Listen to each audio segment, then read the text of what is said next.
Welcome, folks. This is Will, Kimac Vintage, coming to you on Eclipse Day, April 8th, 2024.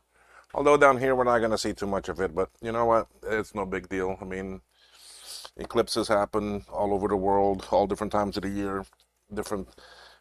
Sometimes you see them, sometimes you don't. I've seen quite a few already.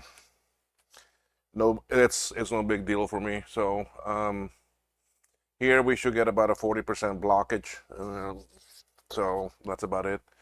Probably starting sometime about now, maybe, or something like that. But anyway, got my window open. I can see outside if it seems to be getting a bit less light than that, but not something for me. Anyway, I'm gonna continue working on this SC30 Reloaded that I started last night. I have some of the other chips here now that I need to put on. There's really not that much chips left to put on. Most of them are already on there. Uh, One second here.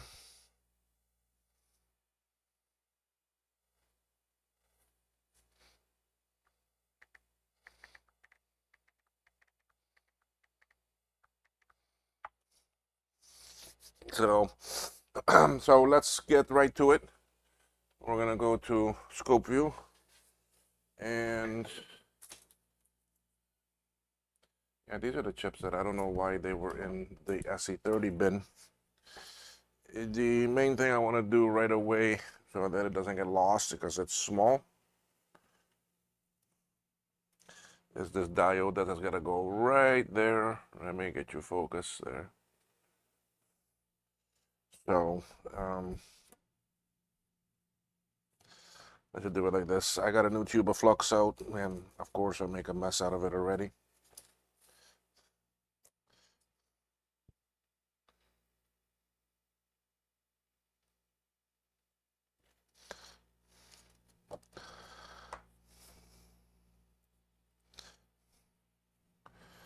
Now I know that it has to go turn around this way. Got that line. There's a little mark there on the board. I mean, it's hard to see it, but I know how it goes.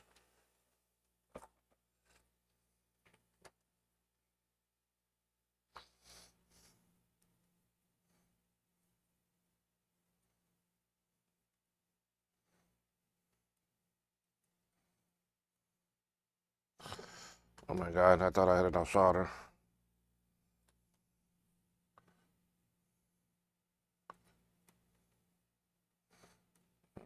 Looks like it doesn't want to stick to it.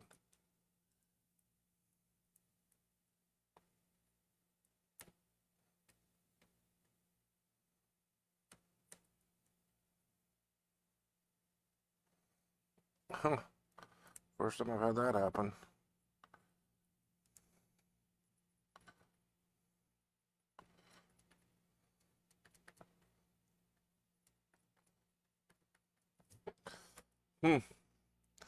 Let me get a blade.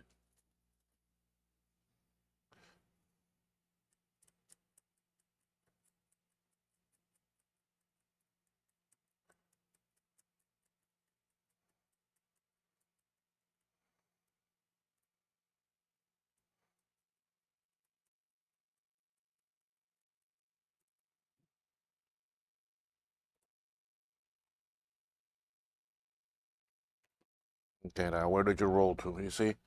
Okay, there you are.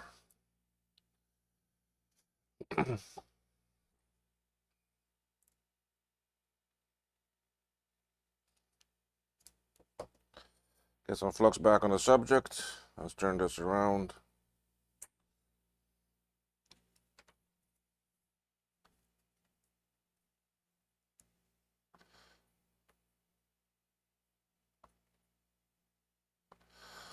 There, now I can hit this side with a lot of solder. There we go. Let that dry, cool down. Then get this side some more. And there we are. Okay, we're on. We're on like flint. So my next chips are the two VS and the ADB, and then comes the glue. The glue will be the last one that we do. So let's do This ADB. I mean, sorry, this VIA.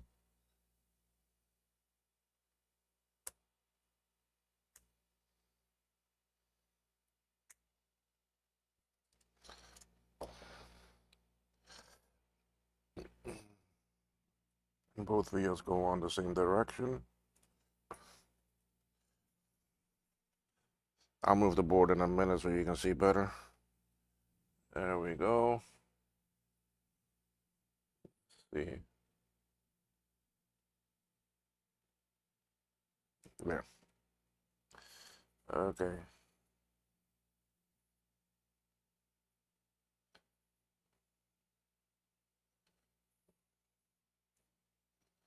Okay.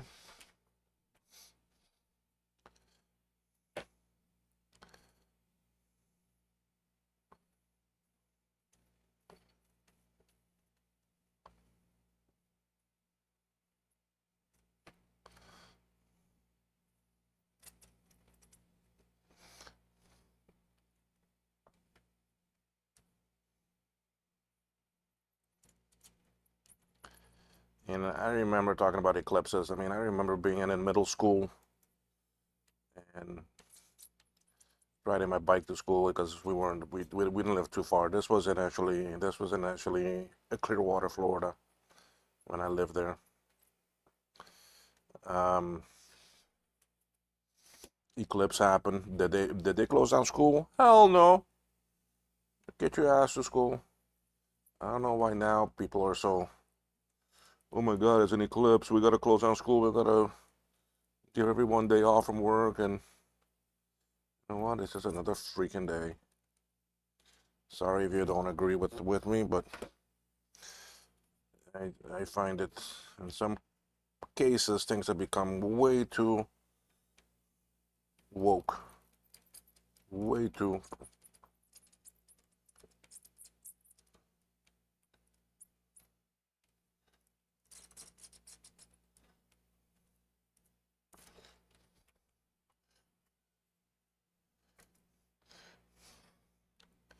And it's like down here last year. I remember we had a day of some rain. It wasn't bad at all. I mean, we've had worse, a lot worse. Um, and they freaking closed down the airport because it was like, and trust me, I've seen the Cayman Airways pilots and those planes take off in some freaking tropical storm depressions and so forth, and even get out of here and just no problem. I don't know why things have become so. I don't know what word to use for it other than the word woke.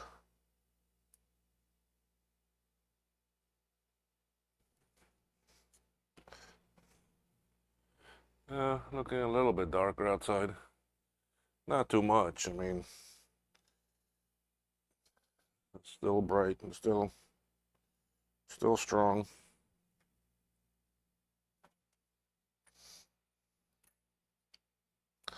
Because this is a new tube of flux, I have to remember to pull back the plunger every time until it gets down to a certain amount.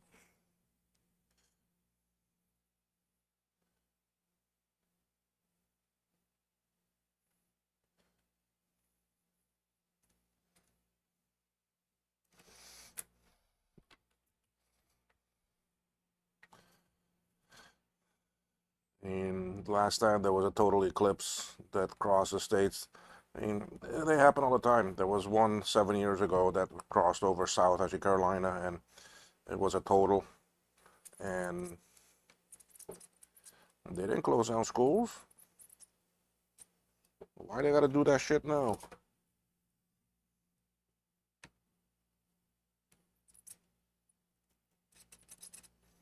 Okay, why does none of this wanna?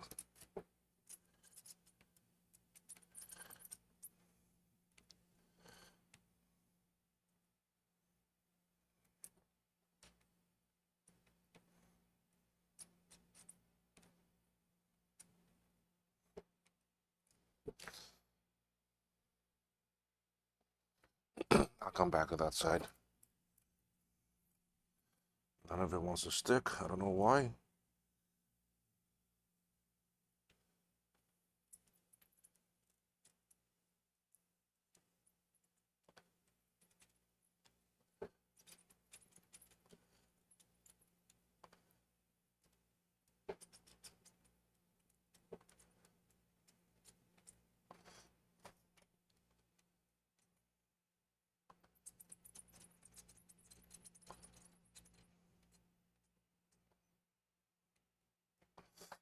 I can see a little bridge there, so.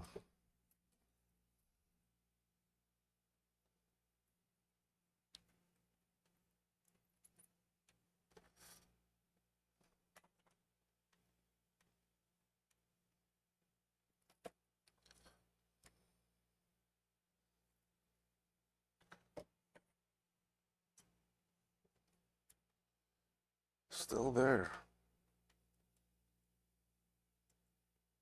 Okay, that's gone now.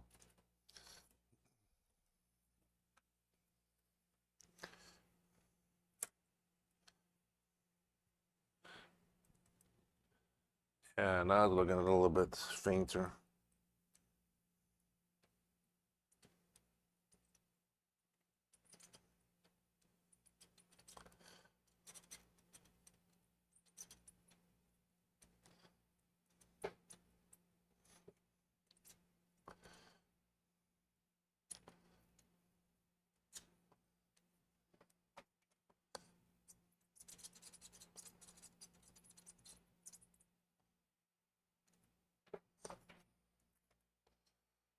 I don't know why this chip giving me such a hard time to solder down.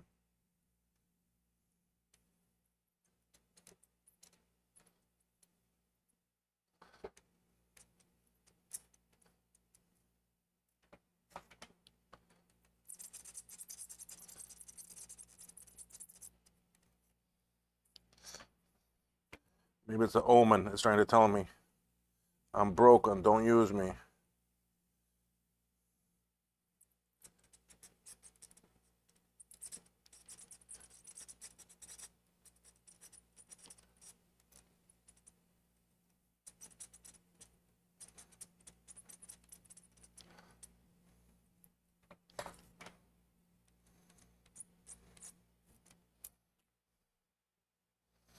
All right, that's all on. We'll check them in a little bit. Let's go do this last one here, which is the ADB.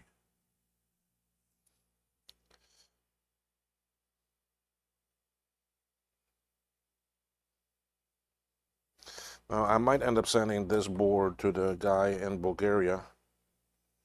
I mean, sorry, not Bulgaria, but actually Armenia. Sorry about that. Because his board is pretty good. It's just one issue left. And I hate to destroy a good board. So, anyway, I may send him this one. And Joakim, I can fix that other board and send that to Joakim. Because he says he's okay with that. I mean, there are benefits to a reloaded because then it's a new board. You're not gonna get any issues with. See this one too again here does not want to stick. Not gonna get any issues with bad traces coming up or any corrosion that might have happened.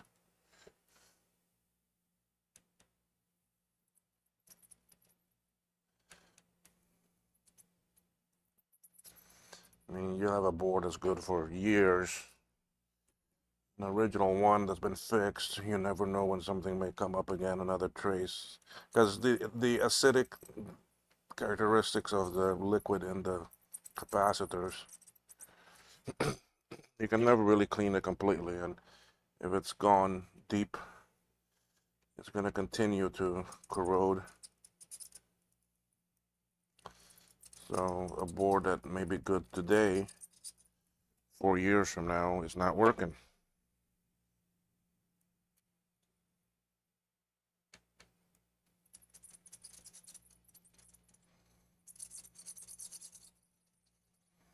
And I'm not using my fume extractor. All right, that's all on. So I'm gonna bring this to the edge now, and I want to inspect my soldering. You see what I'm looking at? It's gonna be hard for me to focus it for you because I have to continuously move this up and down.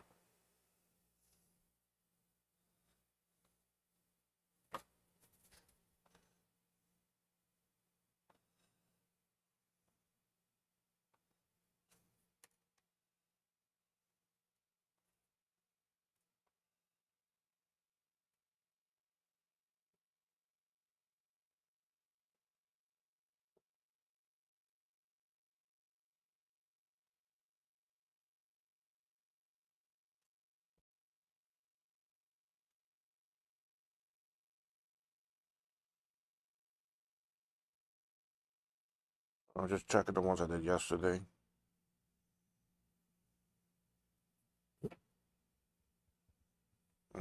No, that's not a bridge. That's just the flux.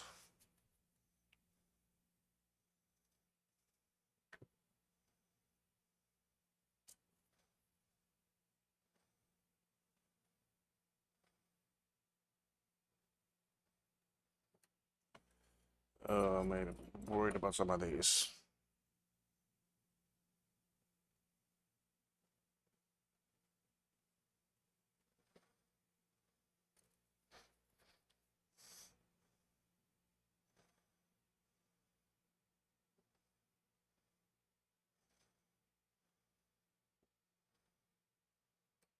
You see?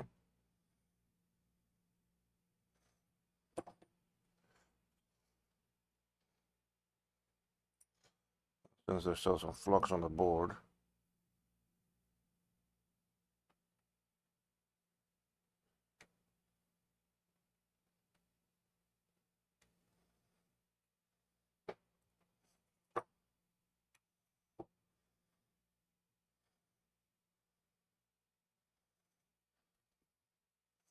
See why I check them?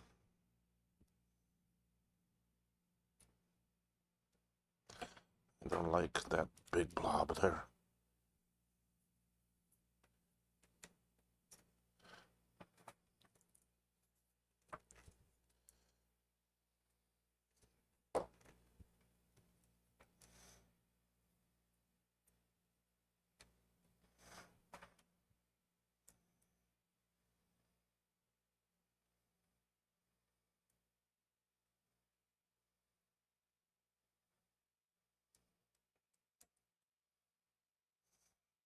I think this one might be loose. No?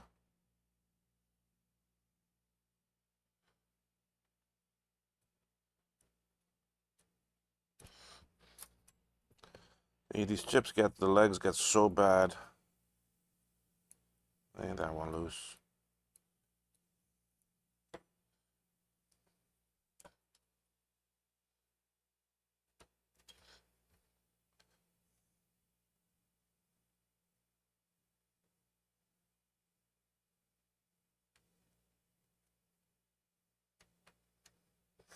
I need some flux there. No? Yep, need some flux.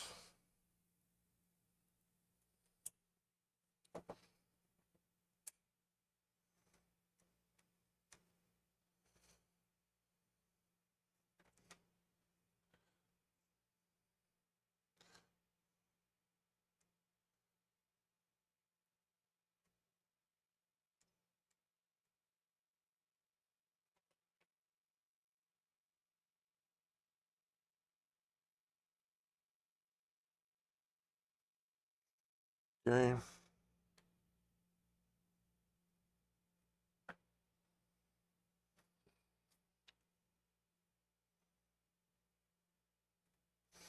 Now you see why I double check.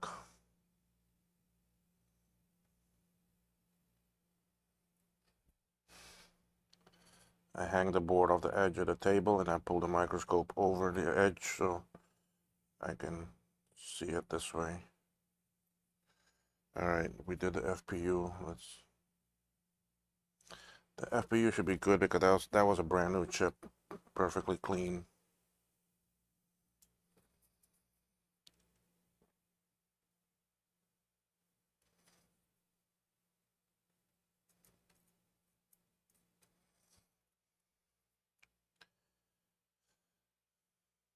Okay.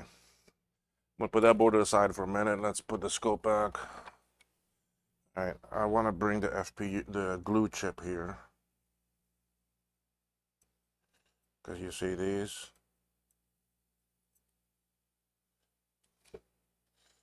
I need to clean them.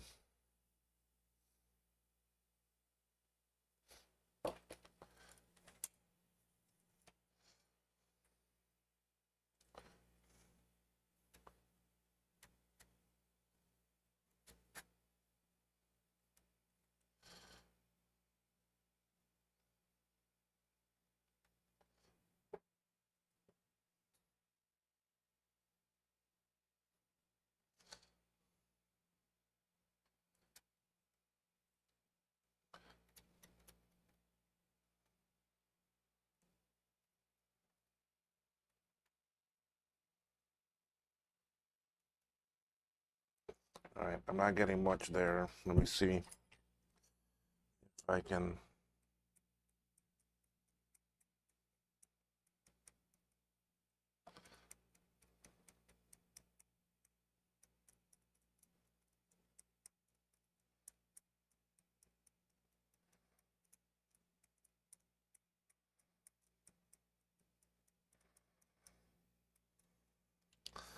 Basically scraping off the rust or the corrosion. Because I need to get it good and clean so that the solder can stick.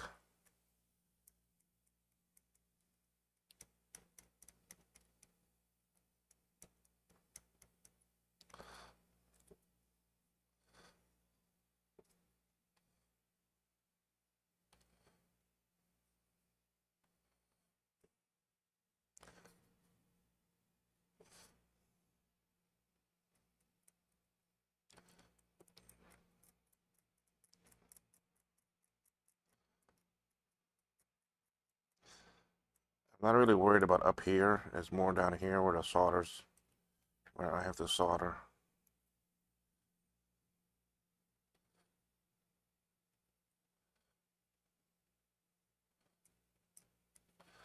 But still, I want to clean up here because I want to stop the corrosion.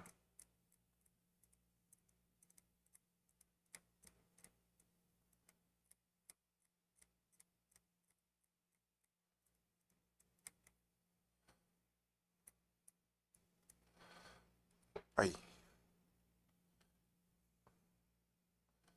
That was your focus. Good. Okay.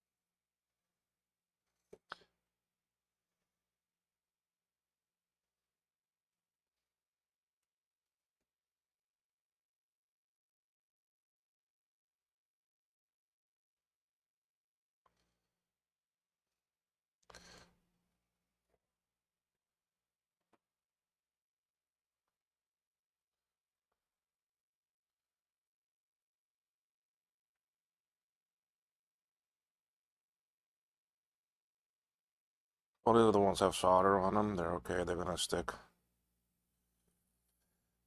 Oh yeah, yeah. See, I forgot to pull it back.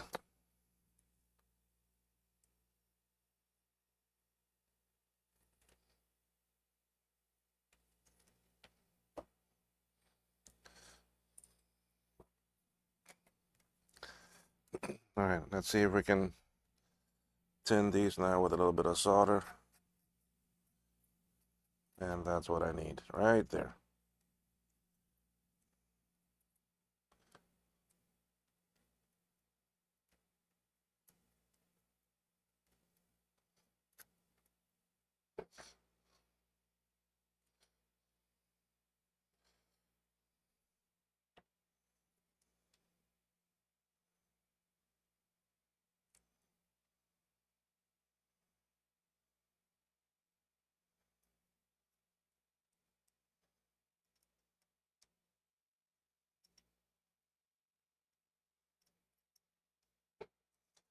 Okay, give it a little clean.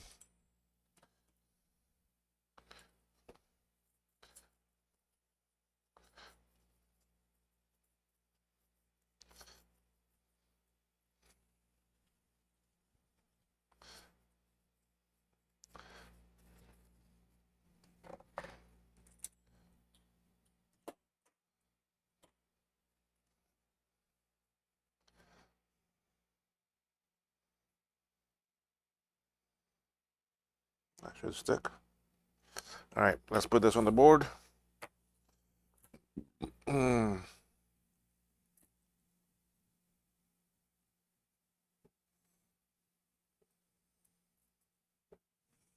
Glue chip.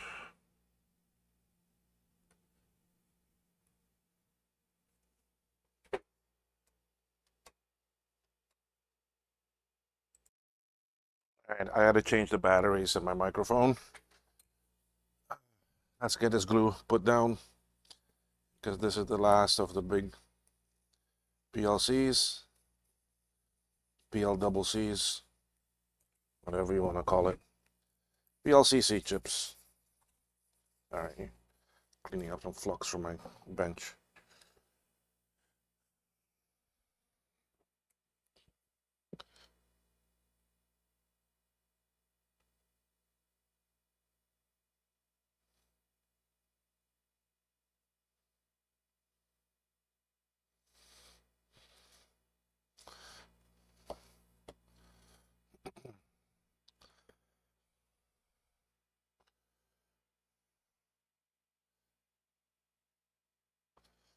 Okay, this goes on the same way as all the other ones. Just one, put a corner, one leg, and then go the other side and do the other one.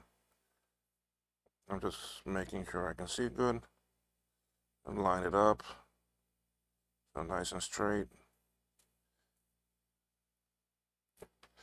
And I think the rusted sides were over here, so.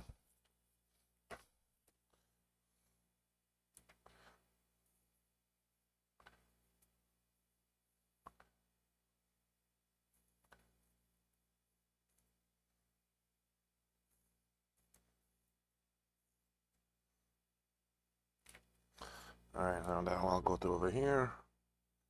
You can see, right? Yeah, well, barely.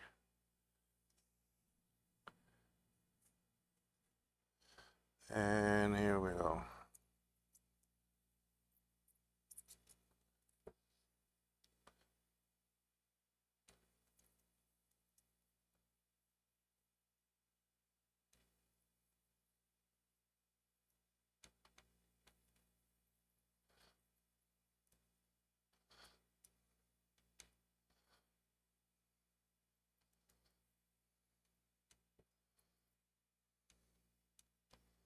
Okay.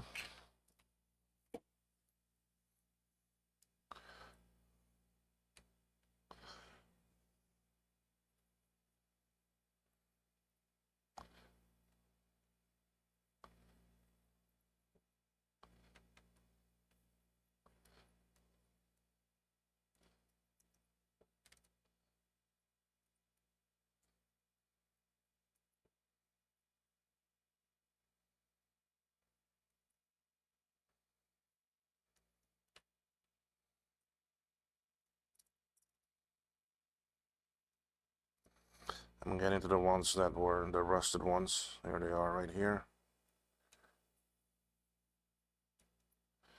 That one attached good. Going over here now to this side.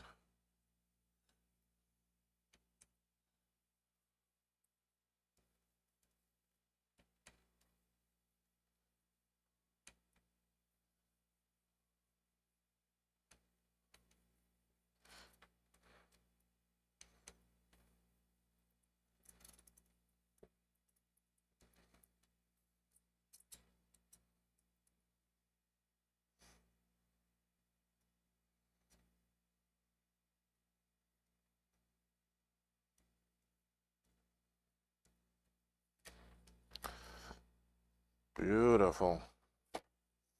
Last side.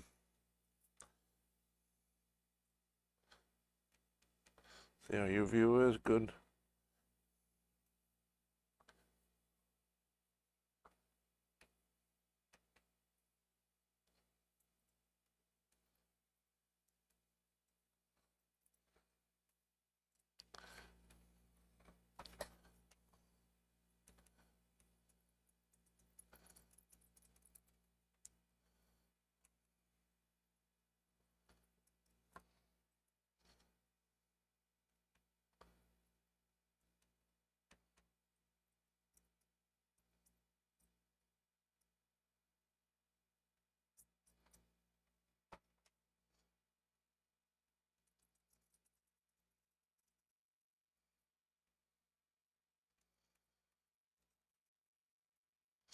Okay.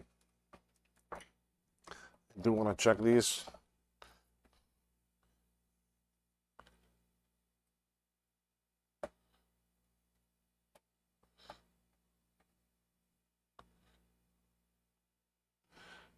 Let me try to fix your focus.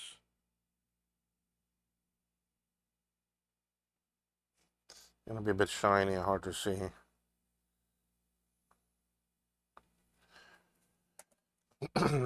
Let me try to get a better.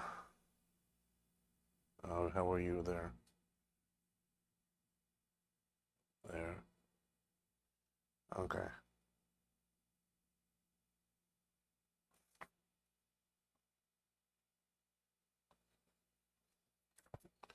I'm gonna make sure everything is connected and no bridges. And we're good.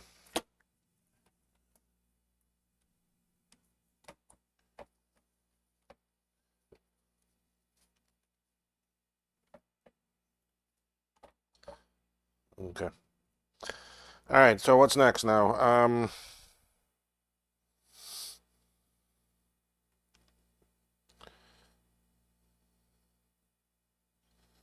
can do the sockets or I can start on the caps. But before that, let me pause the video for a moment or I'll play my actually be right back because I want to go and rinse this board good. I'll be right back.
It's gonna bring it back to me. So anyway, I did clean the board in some IPA, brushed it. It's just to try to get some of that flux buildup off, so it does not continue multiplying like crazy. And let me give it a dry.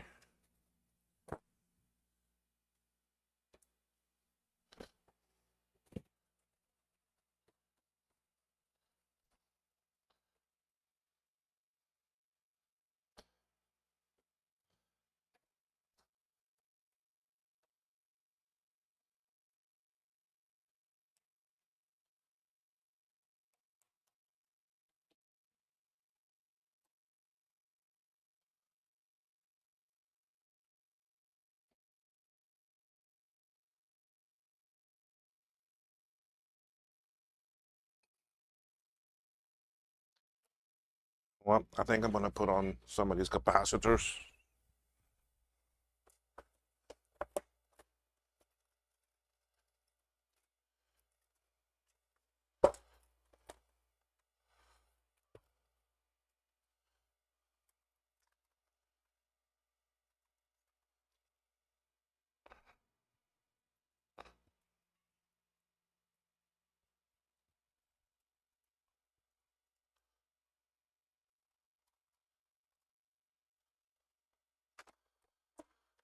I'm just getting out the capacitors. I'll focus 1, 2, 3, 4, 5, 6, 7, 8, 9, 10. Yeah, 10.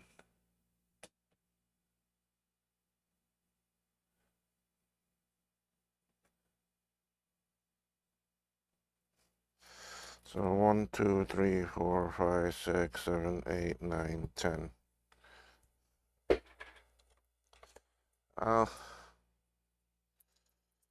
I think the formation of thunderclouds outside is doing more than the solar eclipse for making it look dark. Because that sun is still pretty bright out there.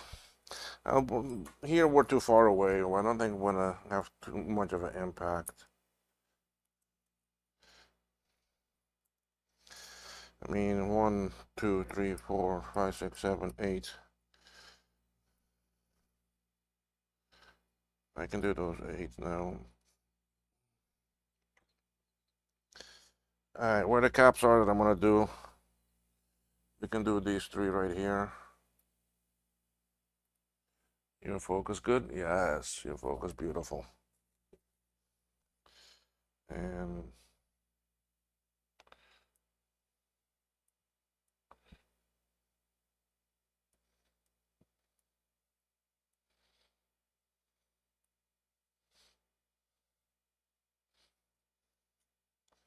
alright, let's go do this one that's way over here by itself first.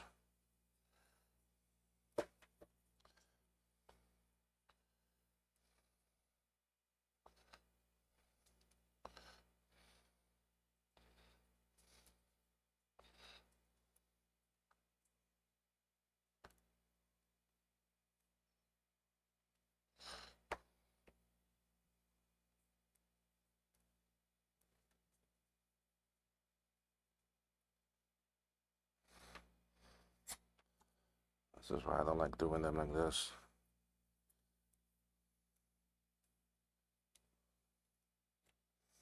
Okay.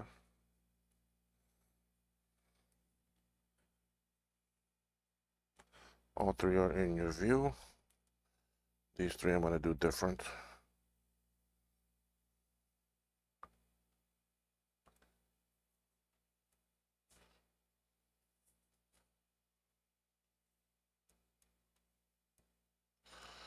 The reason why I went ahead and do the caps now is because some of them are close to plastic for the sockets.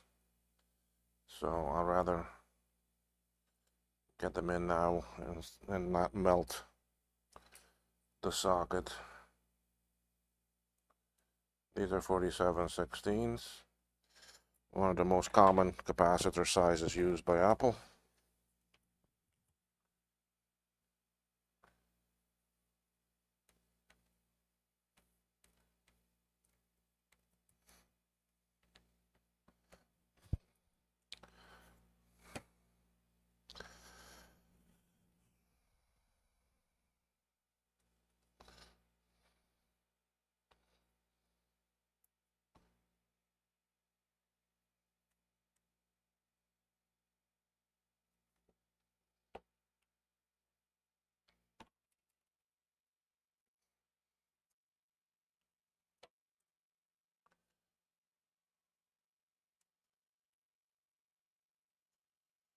Okay.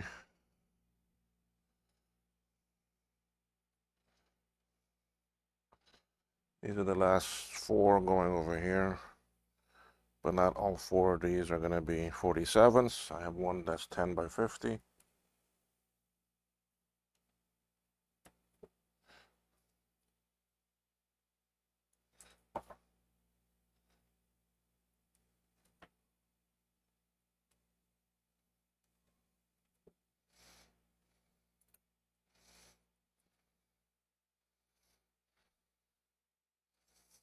This is the 10 by 50 right here. And I dropped it.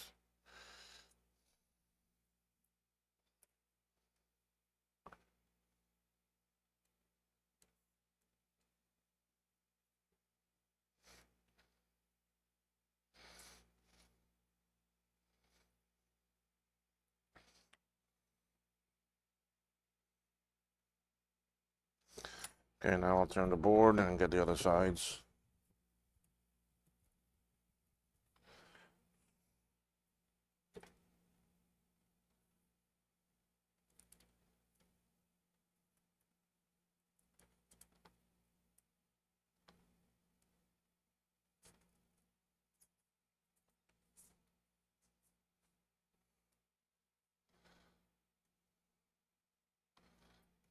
Okay, not gonna do the other two yet because I don't have, they're way over here, you see, and I have nothing over here protecting it yet, or over here.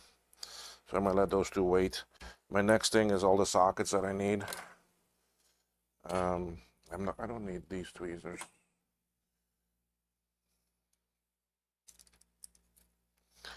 That's up where I need. All right, let me get sockets now. I'm pretty much done with flux, I think, too.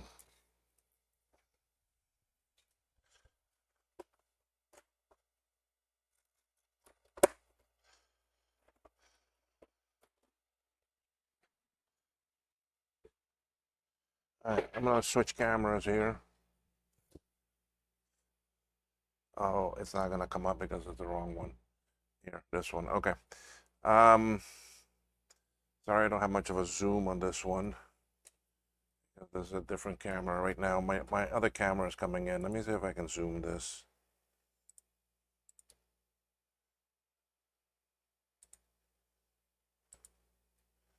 Properties, configure video.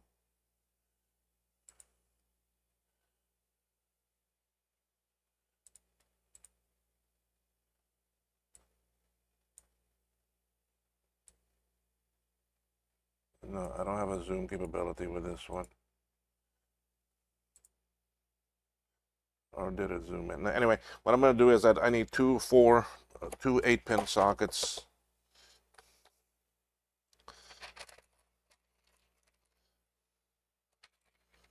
Okay, I know I need those. So I normally like to put them in, and so I know where I'm at. I don't really have to use a socket for this back one here, but I do. All right, now I need this. I think this one is the one for the ROM. Yes.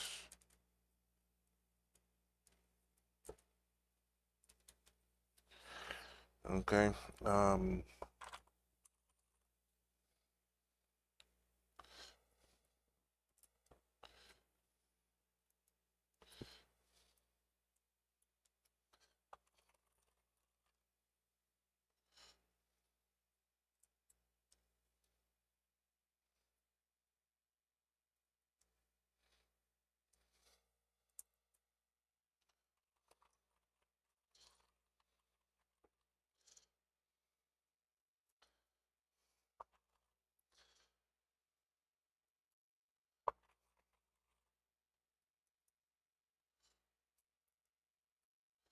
These are for those resistor packs. Again, they don't really need it, but I just prefer using the sockets.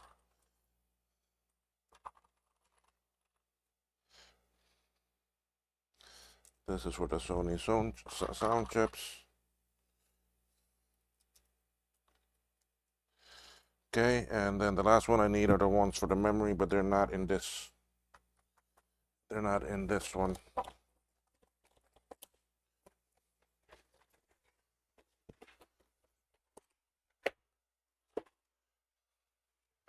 I'm mistaken, those are gonna, I should have some right here.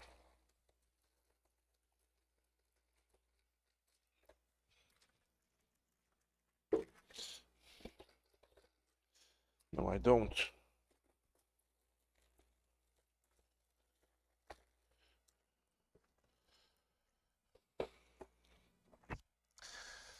They're in my other bin. Give me 1 second here.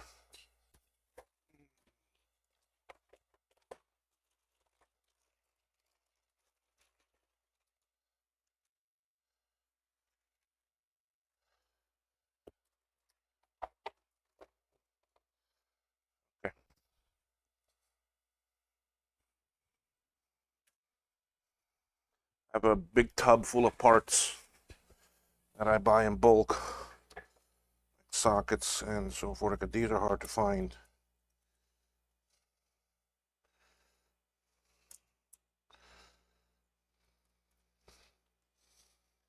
Okay, they're all my sockets, except for the CPU one. I do have that one too. Let me grab that now too. That's in that bin.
CPU socket coming.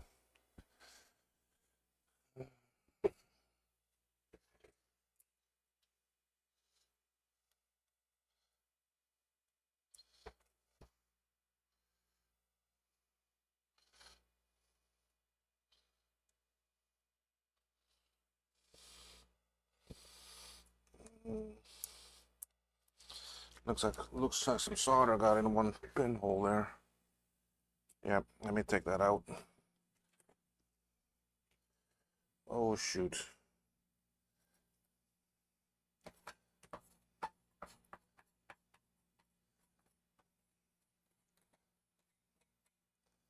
I just melted that to pieces.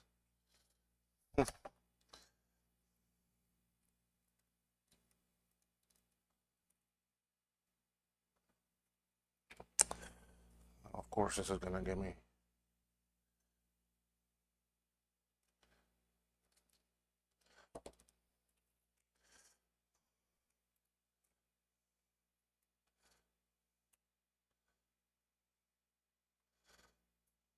Okay.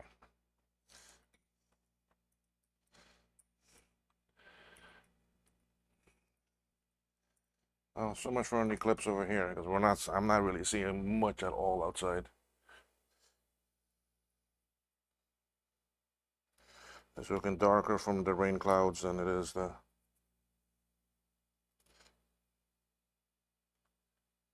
That leg is a little bit bent.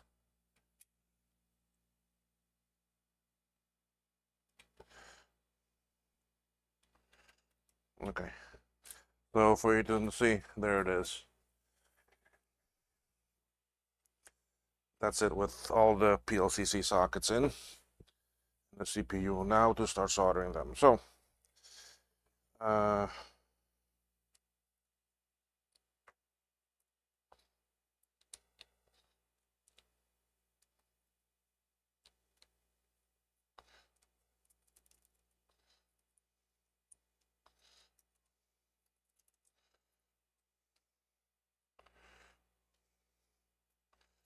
let's do the CPU one first.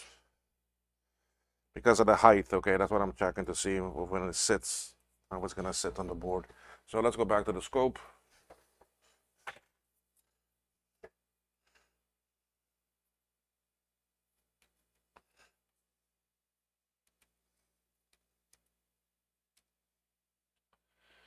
Okay, how's your view?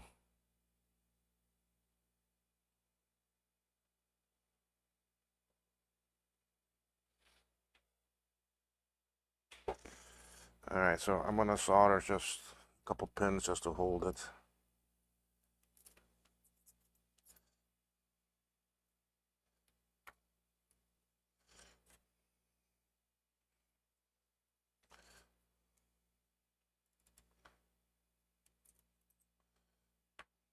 Okay. I'm gonna use a fume extractor. Sorry about the noise if it is noisy. I do have noise cancellation on to try to prevent that.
I tried to cover up all the gold color. That's why I get these boards with the higher quality vias. That's one of the other advantages. I don't use the basic.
Okay, CPU socket is in.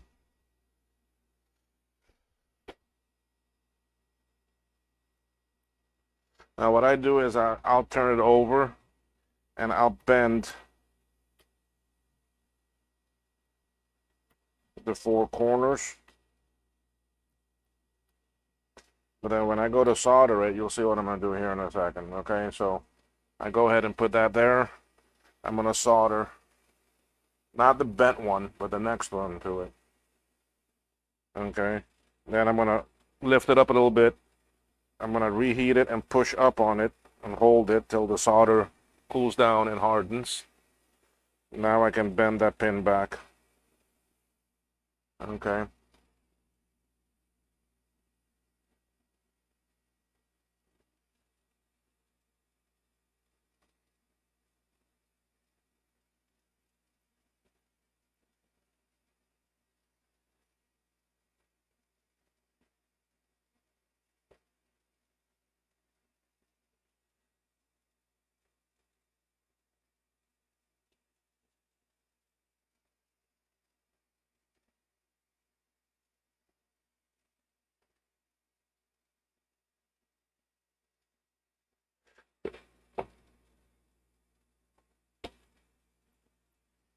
Okay.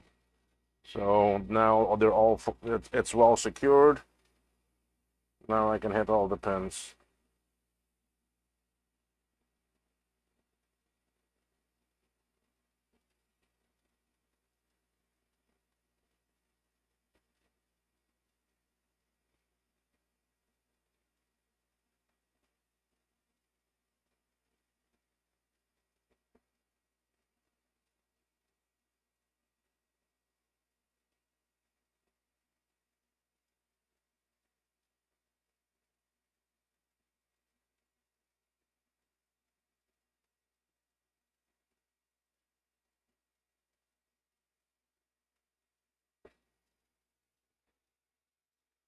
It's getting a little bit darker outside, but I think that's more done because of cloud coverage, because it's the clouds are getting dark. Looks like we're gonna get some rain, which is nice because we haven't had rain in a long time. So now I'm gonna do the 2-4, the socket for the RTC, and the other one for that filter for that choke. Now this one is so small, I'm not gonna do all 4 corners. I just do the 2 opposites. So you see, well, you see what I did there?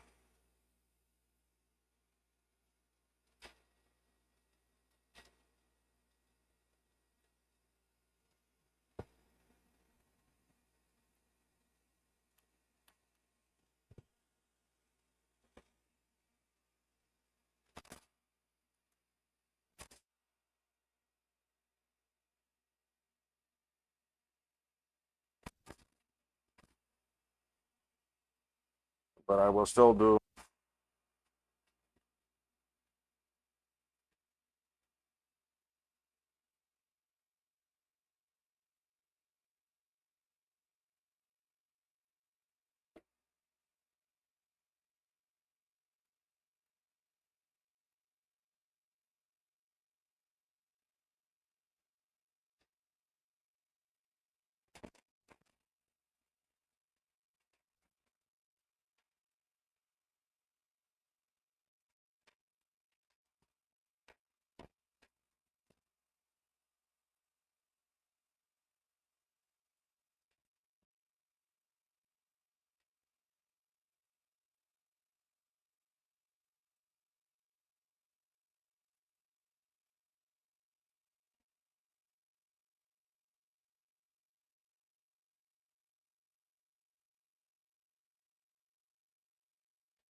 Okay.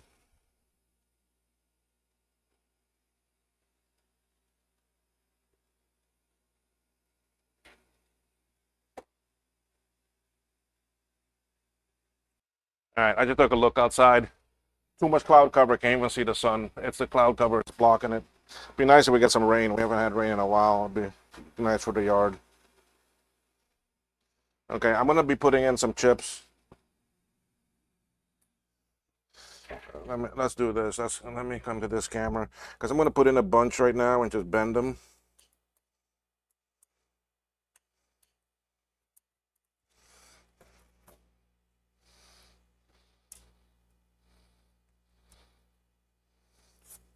These are the 2 for the Sony sound chips.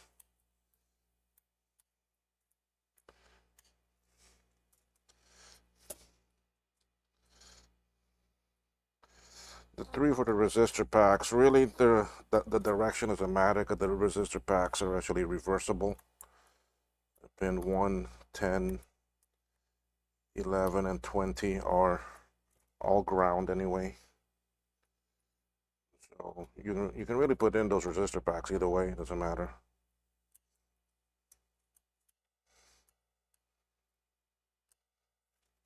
But I still put them in the way that it's shown on the PCB.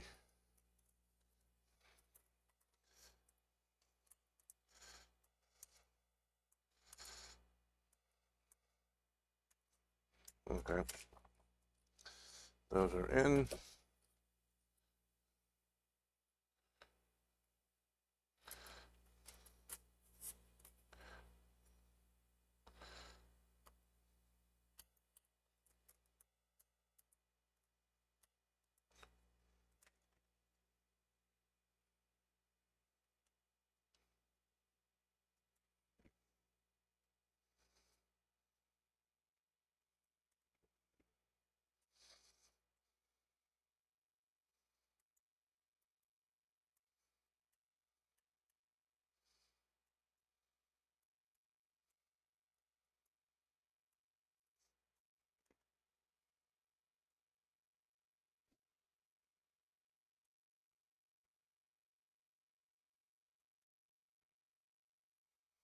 And right now really is the time of year that our dry season is about to end.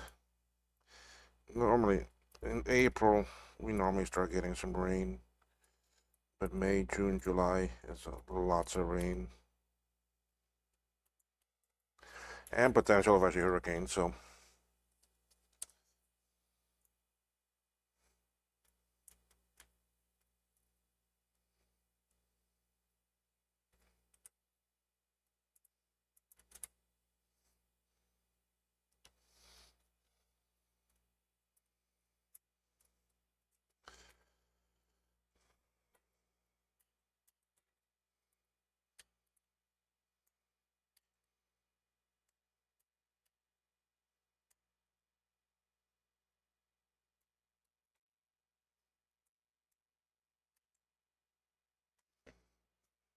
okay, that's all the sockets.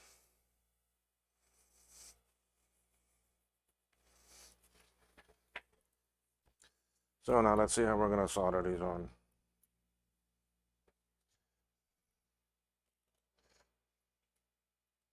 I think with this, we're gonna move the scope around. I was trying not to move it too much.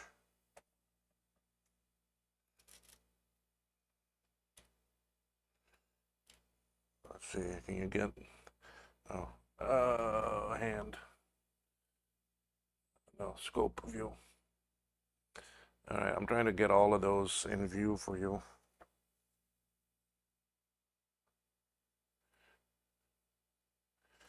Okay. Now, at times I don't bend these pins back, so in this case here, I'm just gonna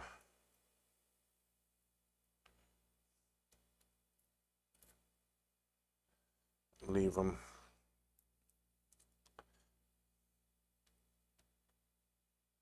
I could bend them.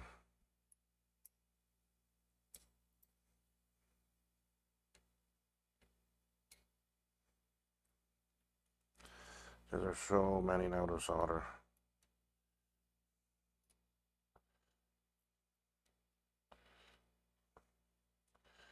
I'm doing my own negative thing.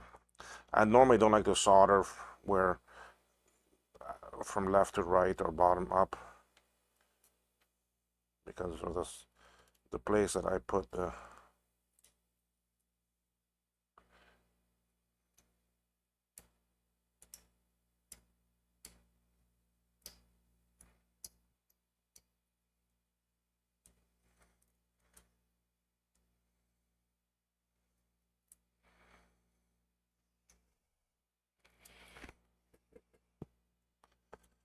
Because you see, if I solder, because I put it normally on the bottom and then solder, I come here, my iron is touching this again, you see? That's why I don't like to do that. But if I do it from top down, it's not, you see?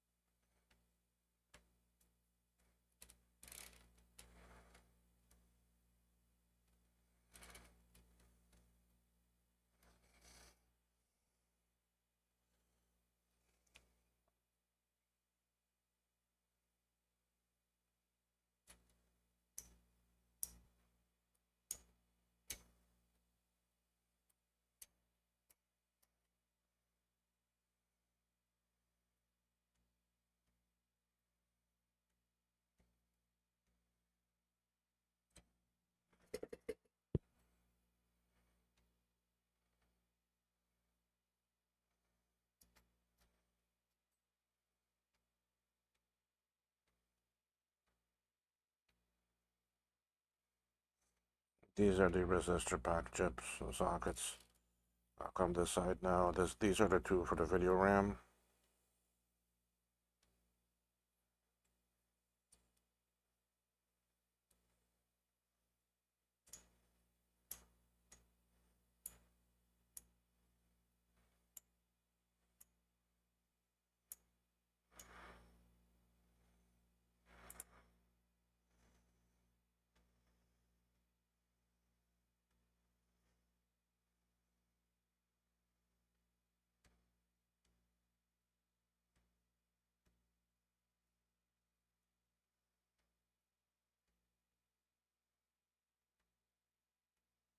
Oh, a fume extractor.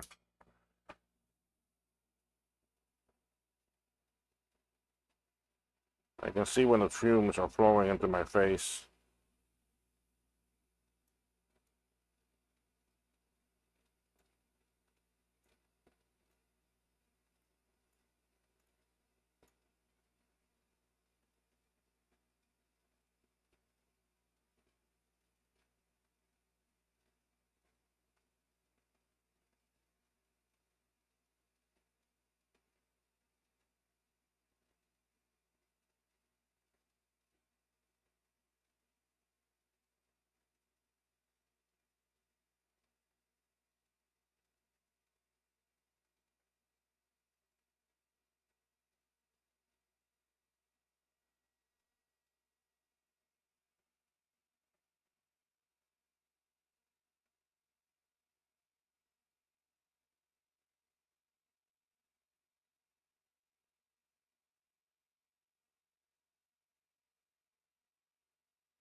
I don't really want to say the darkness outside is eclipse-wise. I mean, I look at the clouds are getting dark. The clouds are becoming black, so those are rain clouds coming in.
Okay, two more to do, which are these two for the resistor packs.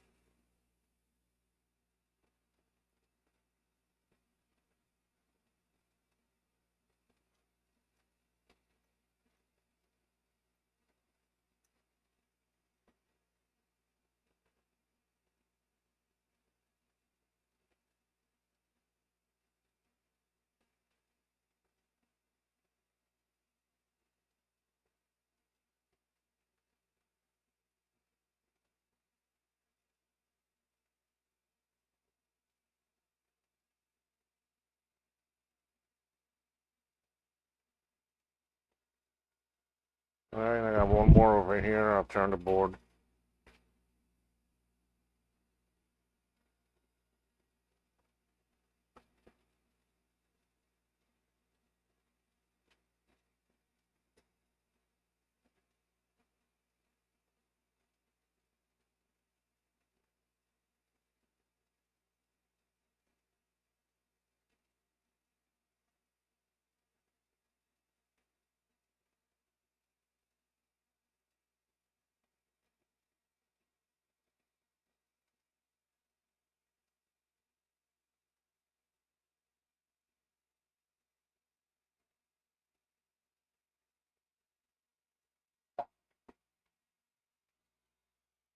Okay, that's it on sockets.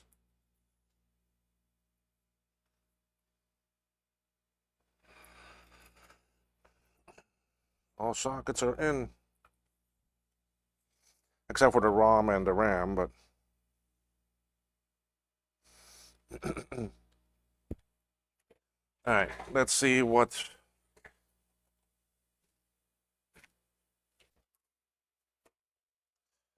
a bunch of spare parts here.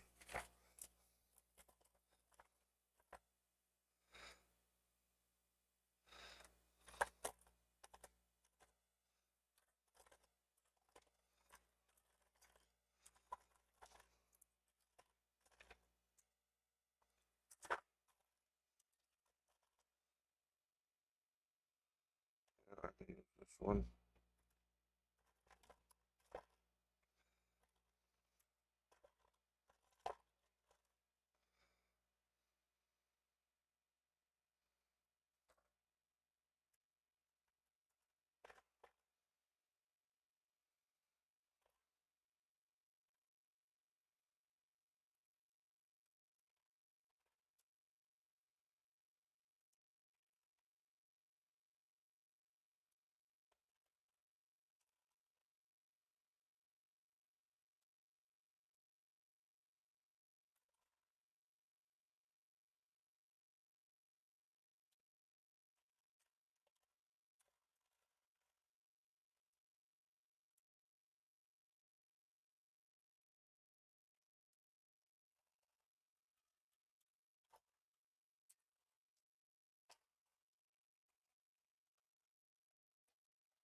I tried to recycle as many of the parts as I can instead of using new on everything.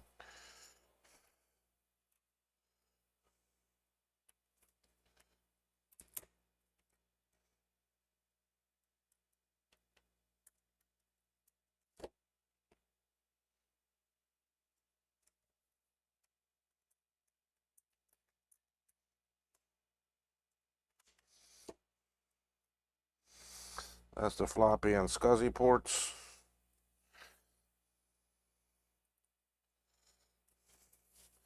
I could start putting in some of these chips because they're not higher than the, and they'll help to hold everything.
Okay, I don't have them out yet, or this one. Getting a lot of messages. 1 second. All right, let's keep on going with this board. I'm gonna go back to the scope now because I want to secure these two, which is the floppy port and the SCSI port. Sure, I need to focus for you a little bit there. We're getting there. Sorry about the noise again, if you can hear it, I'm not sure.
I'm gonna try to put in these four, but I may have to straighten up these legs a little bit.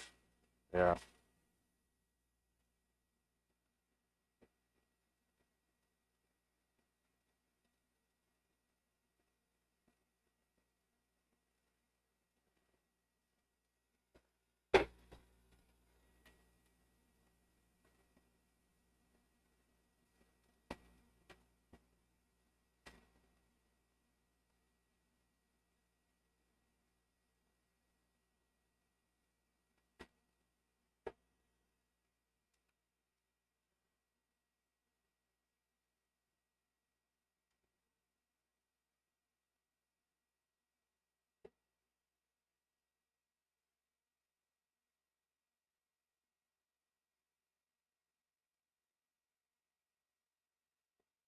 Okay, that's those two. Let's look at the two serial ones.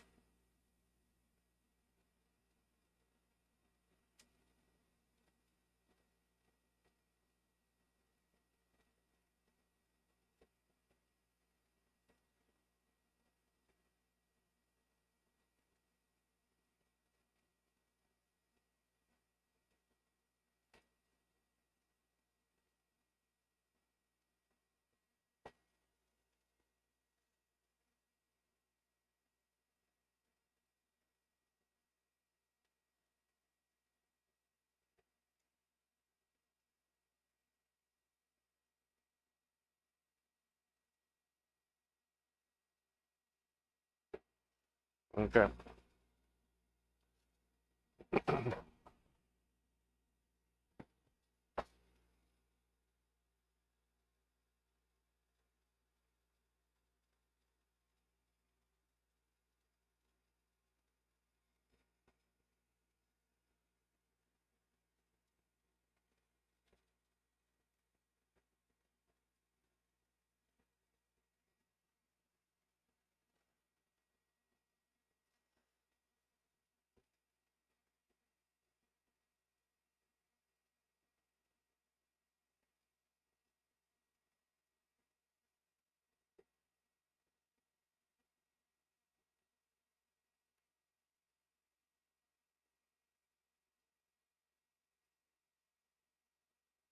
Okay.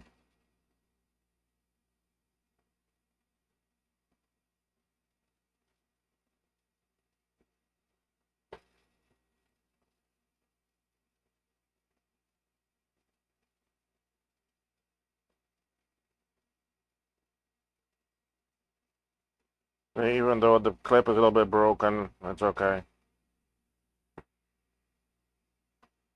It will still solder on and still work.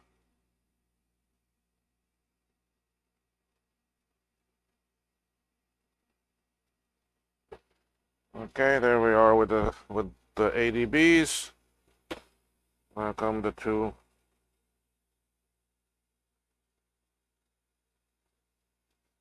serials.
All right, so I got all those back ones except for the microphone put on.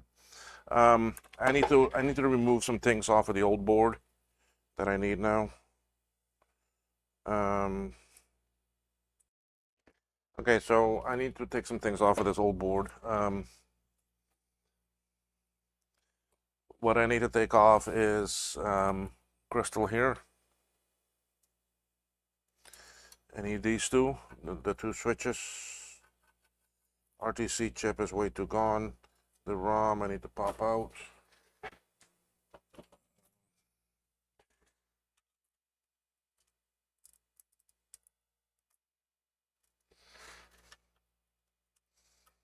This is the video ROM. Damn it, a leg broke. So I'm gonna have to. It was in bad shape to begin with, so I'm not surprised that a leg broke. Okay. I can make those, so that's not a problem, and I have others. And I may try to get. Thing is, as soon as I start heating these, actually resistor networks up, the heat travels all the way up, and the whole leg becomes undone.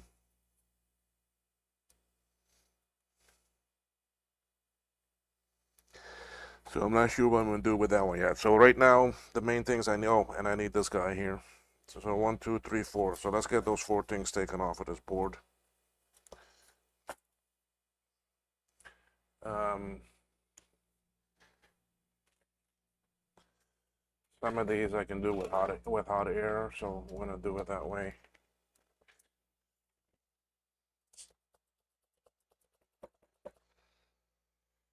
Let's get this guy off. This is another choke. This one's mainly for the audio, for the audio jack.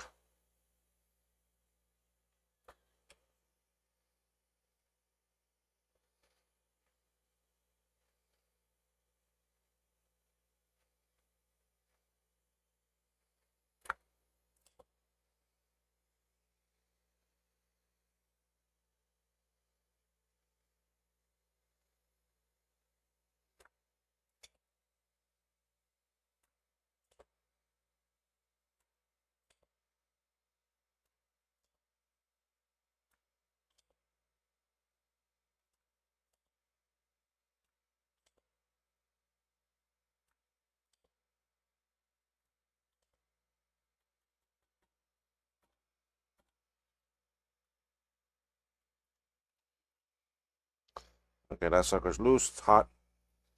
All right, let's go to the crystal. That's right here.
Some of these ferrite beads are coming undone and I need them off anyway.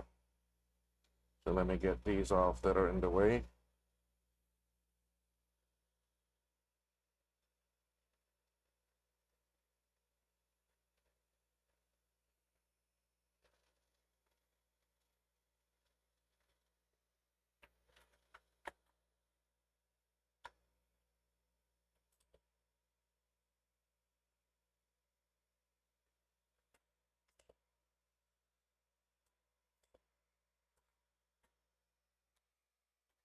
All right, crystal is out. Let's get these two out.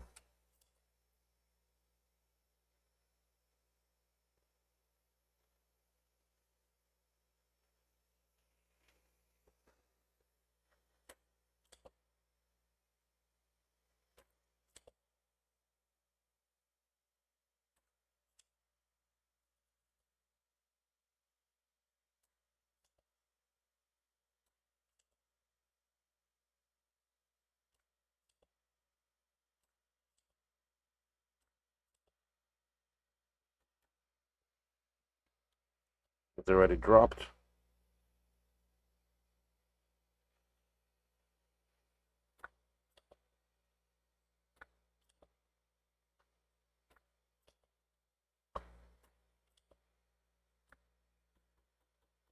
And that one dropped. Okay. So those are all the items that I need off of this board.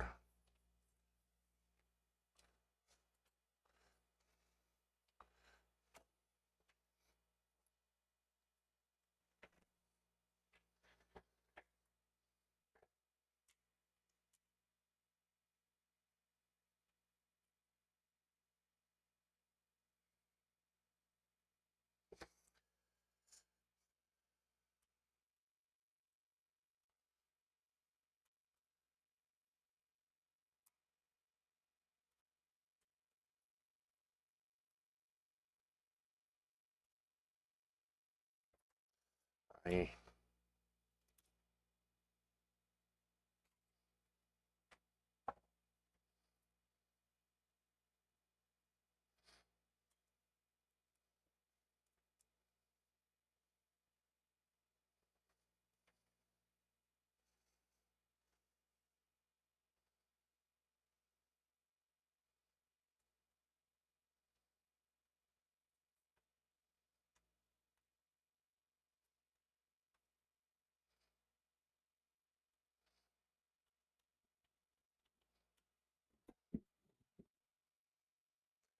what's happening is that the clock chip has some solder on it there.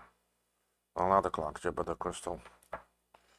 So I was trying to heat it up and get it off, but it wouldn't come off. So there we go.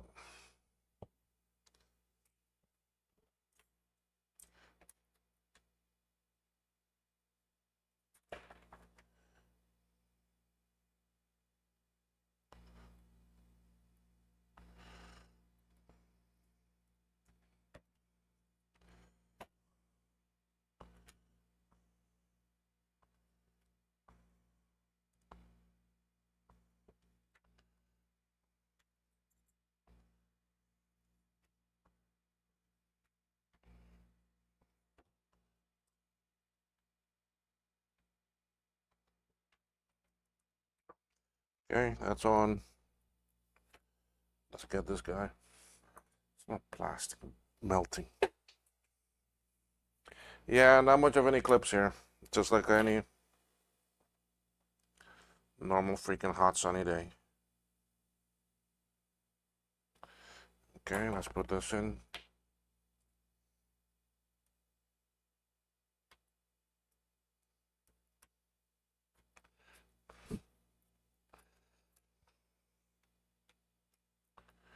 There we go, right there.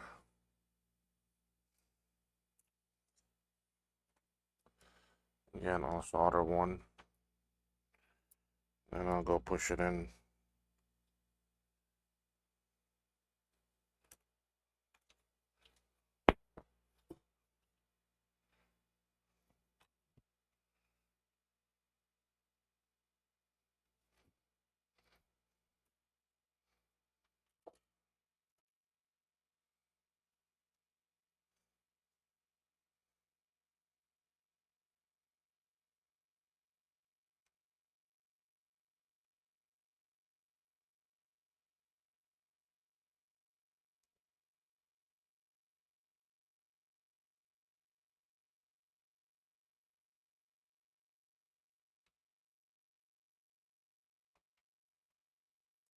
Okay. Let's get the two switches put on.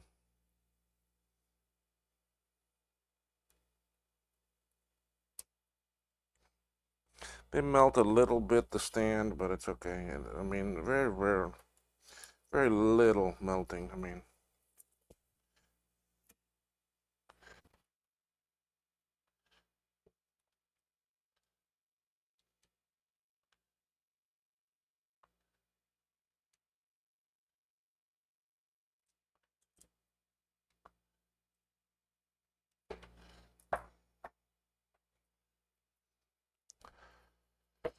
okay. Where am I at now? Audio jack. I thought I had one in this bin. Let me look 1 second. The audio jacks very rarely will they come off good.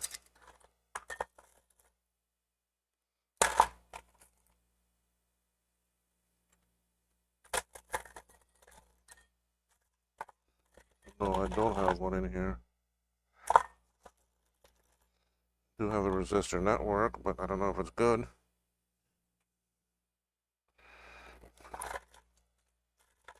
I could test it.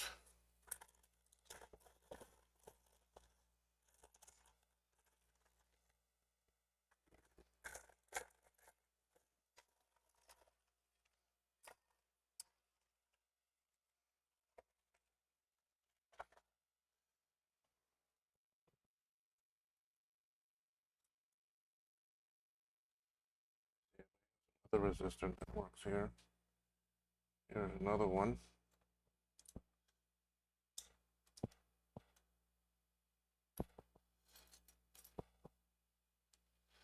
I could test those to see if they're good.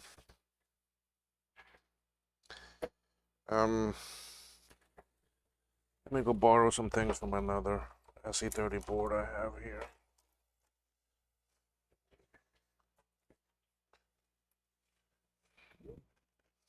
Let me switch cameras too so you can see. So I'm gonna borrow a temporary RTC chip that goes there. I'm gonna use this ROM.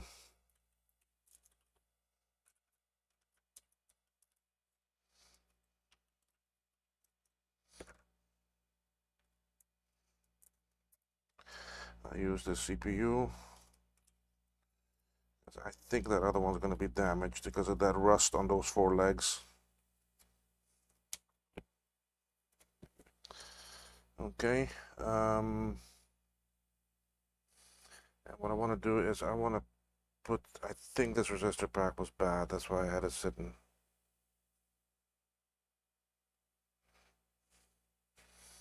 What? I think those are there because they're bad. But let me borrow all of these.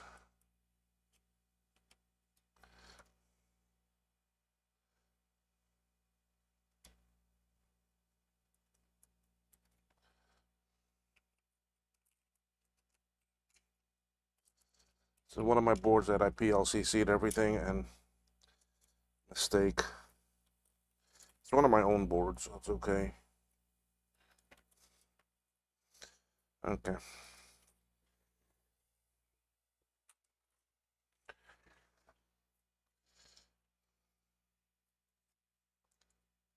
I'm not going to put in the floppy connectors yet. Oh, this I have here also. This goes here. All right, I don't need that right now. I do need these other caps and these two caps.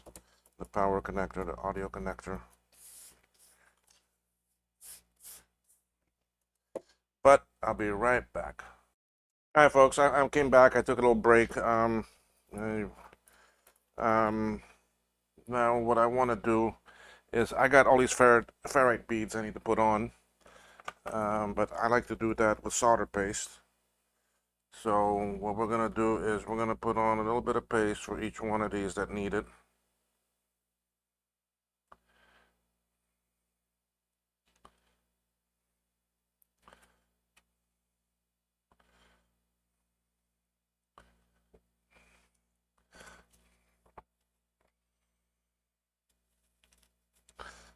I needed to clean the tip off.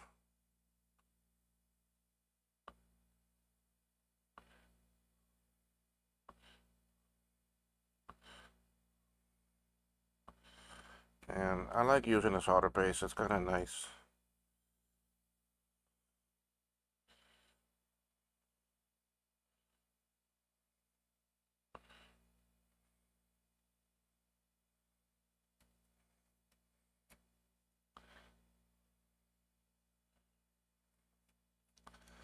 We're gonna do these first.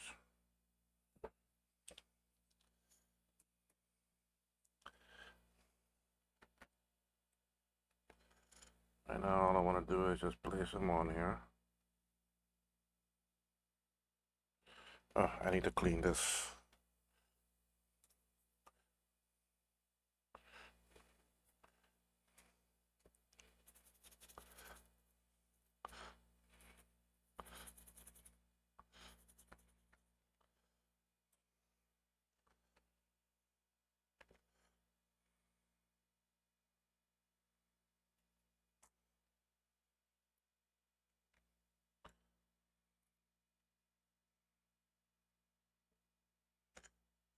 So really, I'm not sure who this board is going to be for yet. If it's going to go to Joakim or if it's going to go to Vaughn in Armenia. He wants a reloaded board, so this is a reloaded. And his board is still, I think I can save his board, but, and Joakim said if I can save his board, he'll take it. And that Vaughn in Armenia get this one.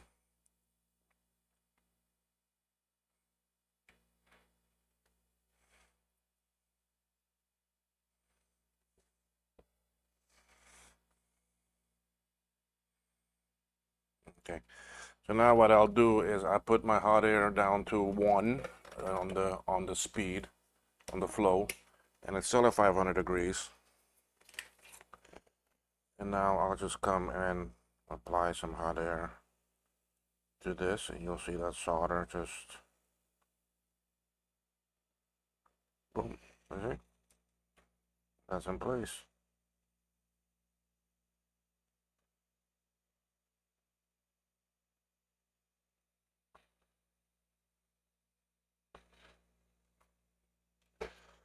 Uh,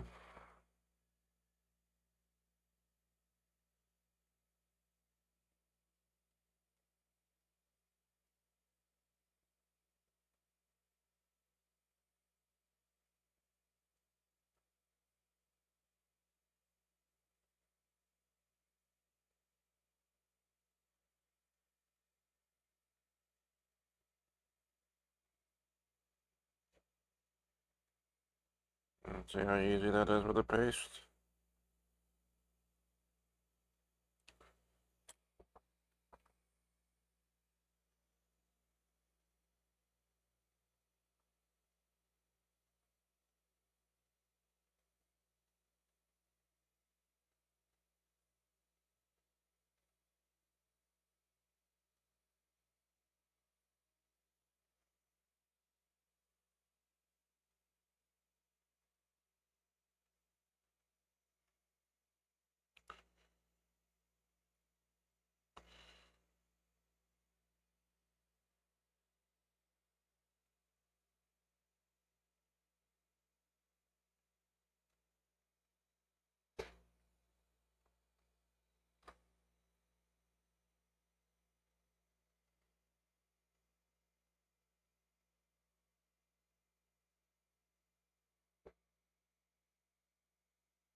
So there you go. That's some of those. I still got 5 more to put on. But you see, with the solder paste, they go real nice and easy.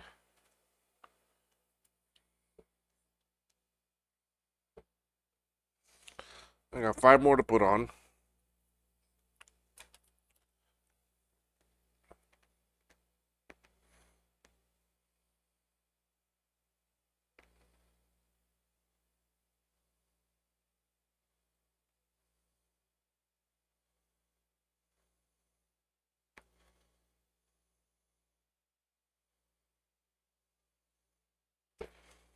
Okay, there they are.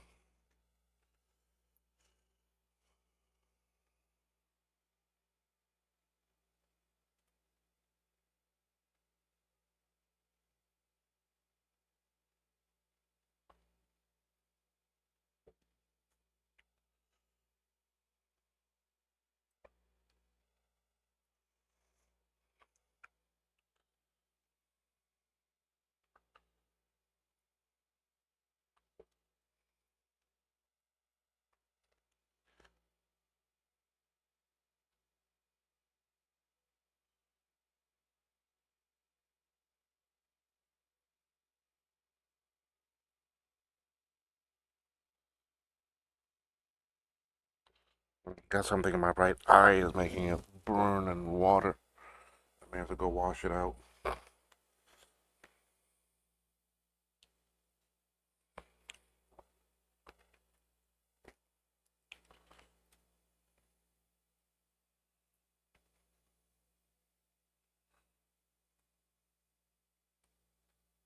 Yeah, I'm gonna go wash out my eye and I'll be right back. All right, let's heat up these.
Okay, ferrite beads are all on. Won't need any more hot air.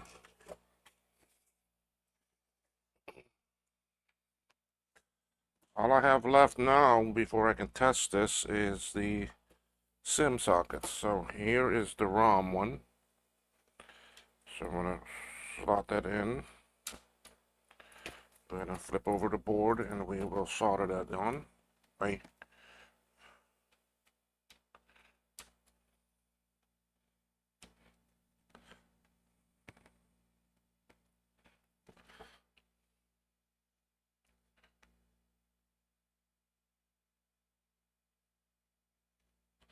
Okay, I need to close this curtain because the sun is starting to shine in. So much for eclipse down here, boy. I don't think we even had anything here. Anyway,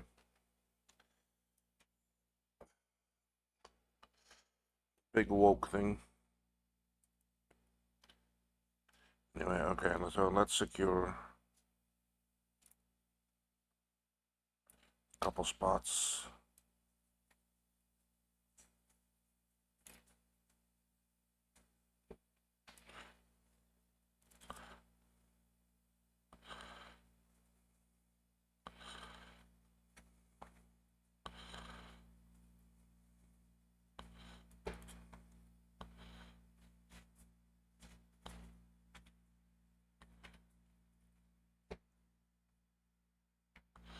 Dog get running around playing. Want some of my attention. I think he's upset. Usually around this time we're relaxing a little bit in the bedroom. Just taking a little rest.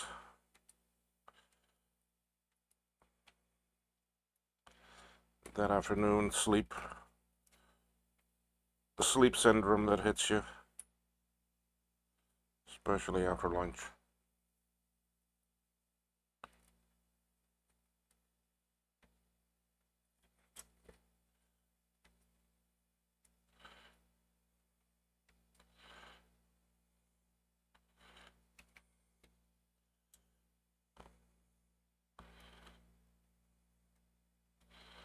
I could technically power this on without the RAM. It will give me that chime, but at least I'll know.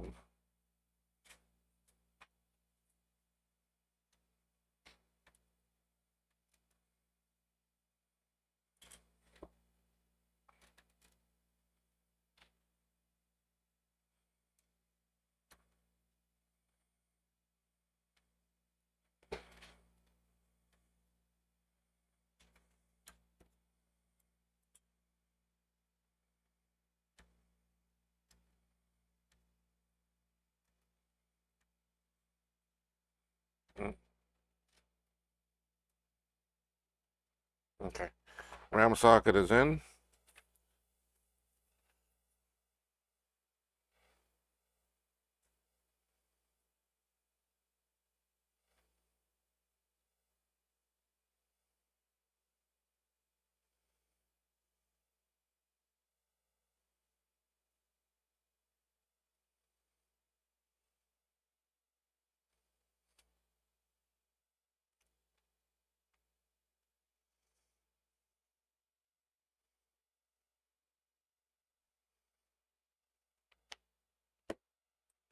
Okay, let's do the RAM now. You see, there's the RAM, there's the ROM. Okay, I need to get some of the RAM sockets out. I need to move some of the stuff that's in the way.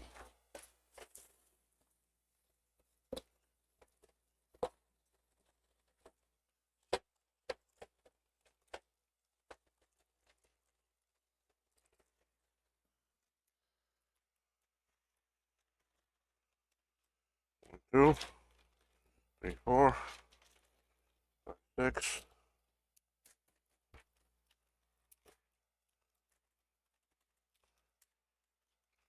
7,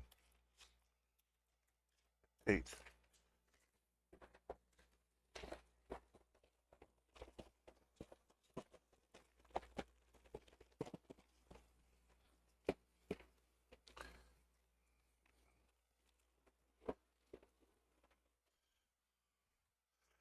All right. I need to get minimum 4 on there for me to be able to test. So that's what we're gonna do. We're just gonna tack on 4.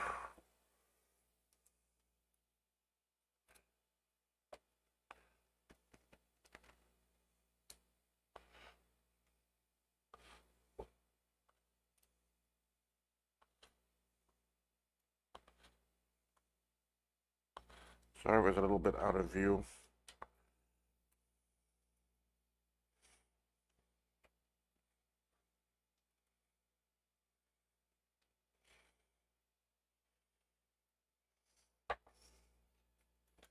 One.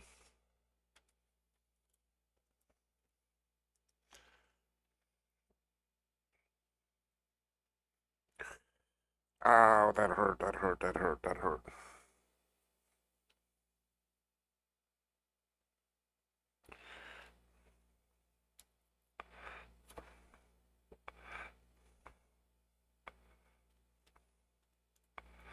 Two.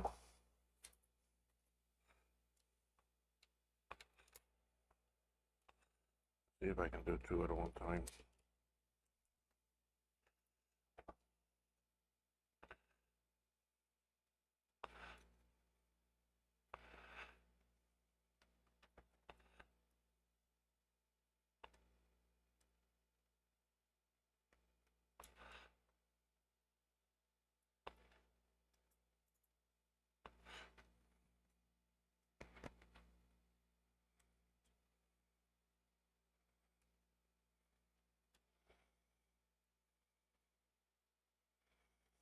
I got 160 points to go solder. Oh yeah, yeah. All right, here we go. Let's just start it. Let me pull out quite a bit of this.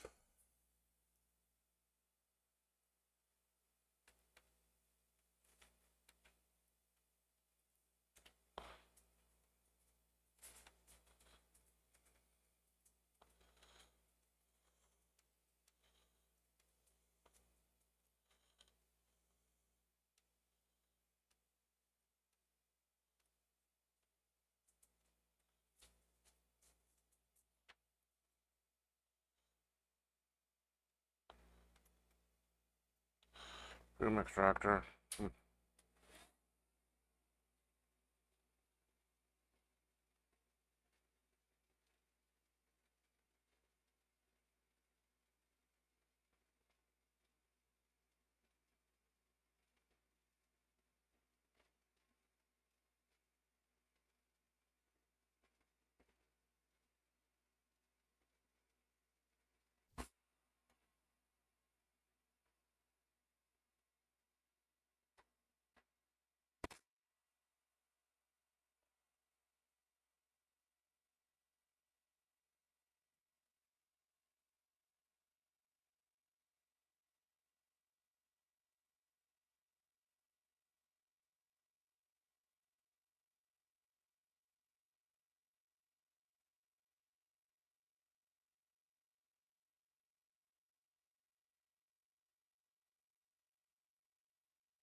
160 points, or 320 if I do all 8.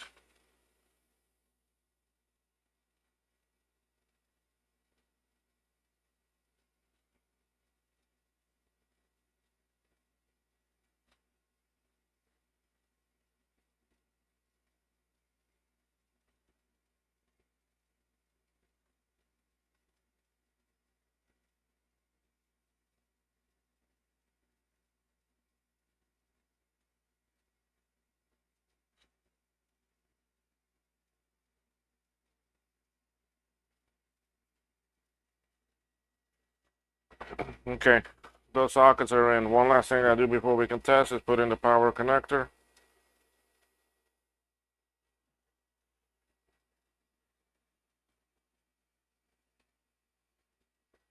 So we're going to put that in.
Okay, so I think we can try to power on.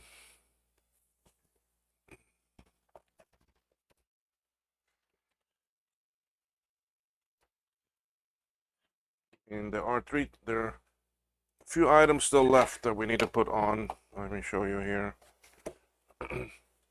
We got the PDS socket to put on. I do have new ones. We got 4 more RAM slots to put in. the floppy and the SCSI connector, and then this piece of metal. While I was off camera, I did put in a new audio jack here, and I finished these two caps hip here.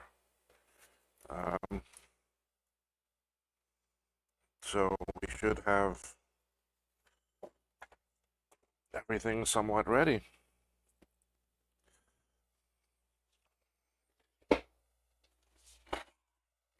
Let's bring up the case.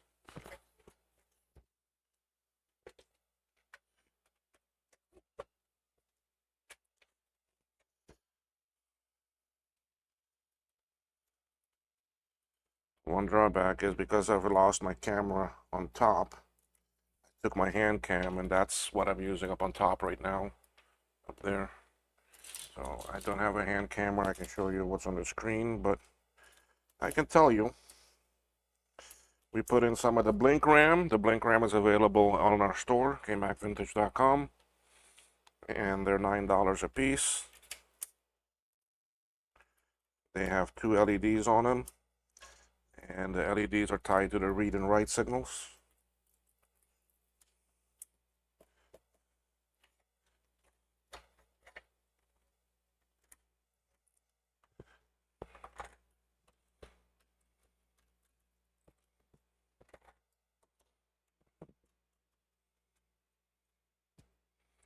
We're gonna be that lucky. And we are. We had chime. Ooh, and we have screen, and we have cursor, and we have boot. Look at that. Right out the gate. Oh my God. I can't believe this.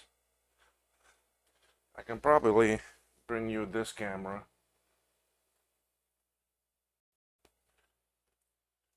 Um,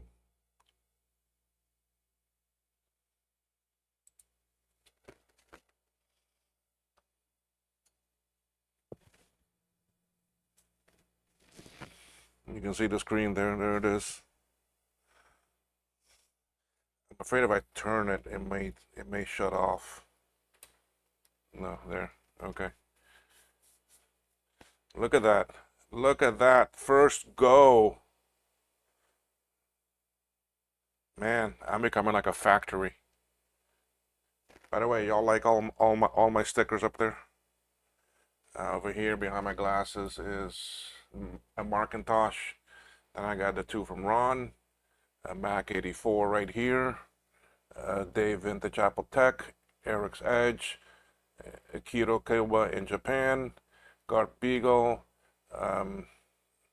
Retro Tech or Die, Javier, Adventure in Retro Computing, Ron, again, another Ron, a Macintosh, JCM, and his nice self-image, and then Gut Bombs Magnet.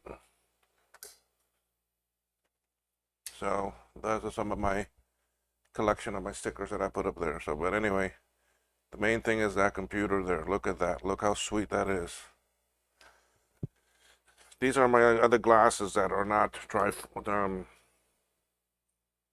um, these are a single point, and I should really be using them more. But the thing is that when I then turn around to look at the screen is very bad and hard for me to focus.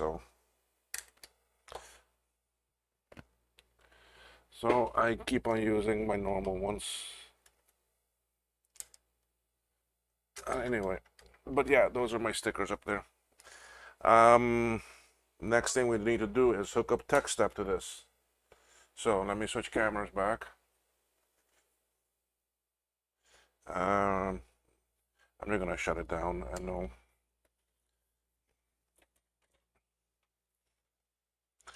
Okay, with TechStep, I need to take out floppy. That can stay. Let's bring. I don't need this camera now anymore, so we'll move that back. Let's get a TechStep.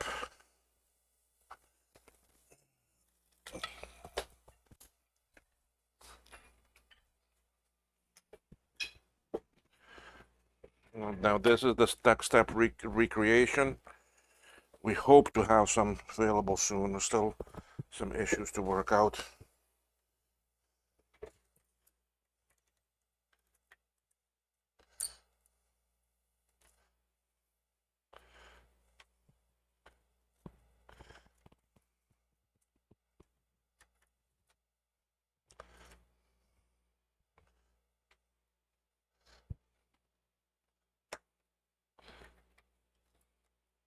Now the TechStep is just a safety check that I'm doing just to be sure everything is good.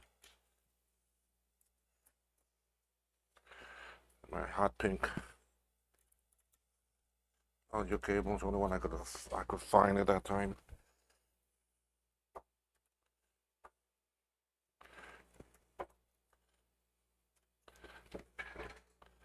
And my straight through BB25. I use a SCSI. Okay. So now what we do is we turn this on. Go to 3 for SE30. Test mode with 2. That tells us to turn it on. Terminate.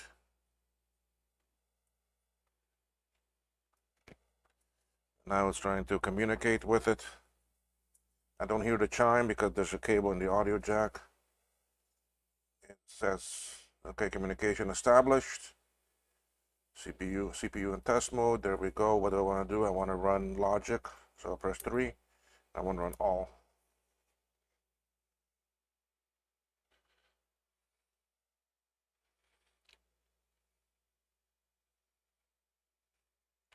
My voltages are, that 5 volts pretty low though, 4.5. Hmm. Guess that's alright.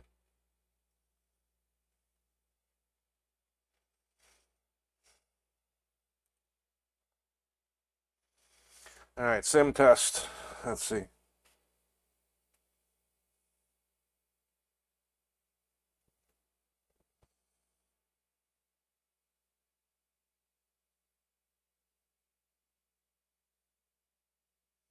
Video test. Oh. VS. Clock. PRAM. SEC.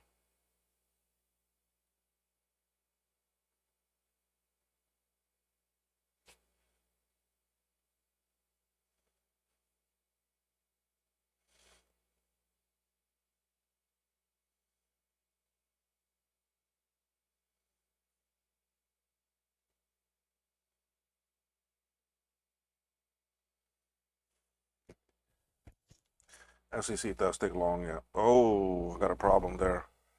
So I may have something with one of those resistor packs. Let's try SCSI. Passed. Let's try go down again. Let's try swim.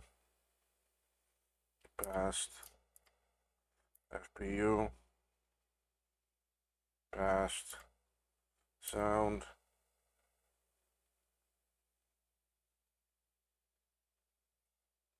Pass.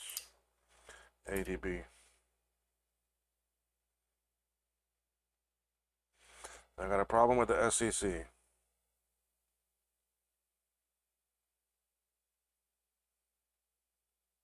Passed. Okay.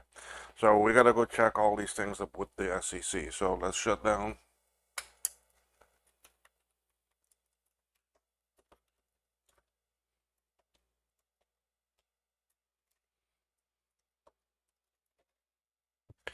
Alright, first thing I want to check is my solder work. And the reasons not, even though we've checked this numerous times, we're gonna check it again.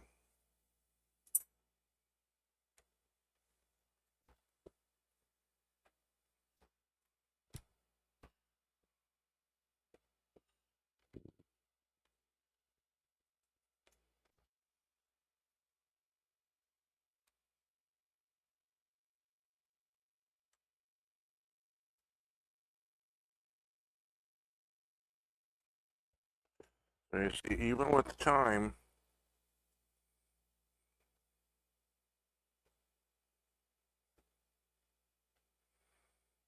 The TechStep still caught something not right.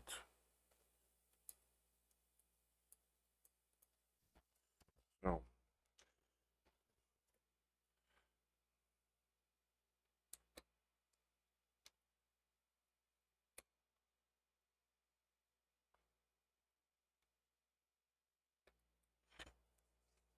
I guarantee you, most of the time, it's gonna be one of those resistor packs.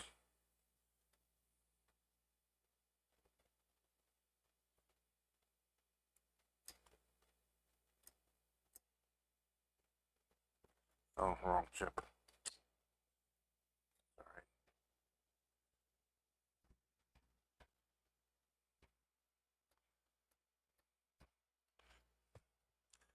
See, this is the other reason why I didn't put the SCSI on yet, because I wanted to.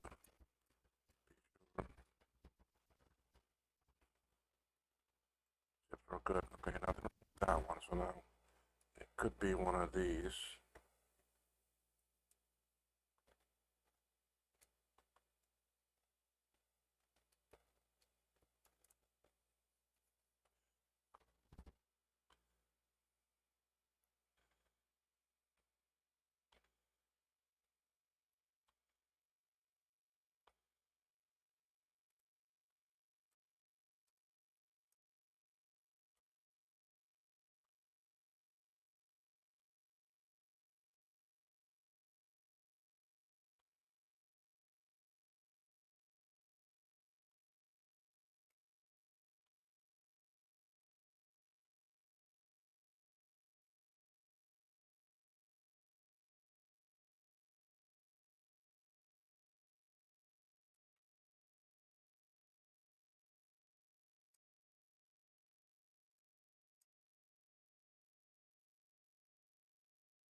Okay.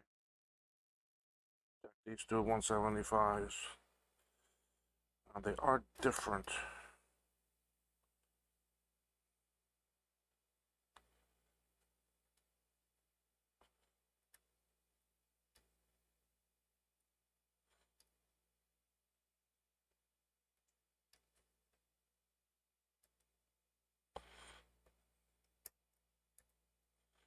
Or anything, I'll come back with this. Okay, but before that, what I want to do is I want to take readings of these resistor packs. Okay, these are supposed to be around 48 to 50 ohms each.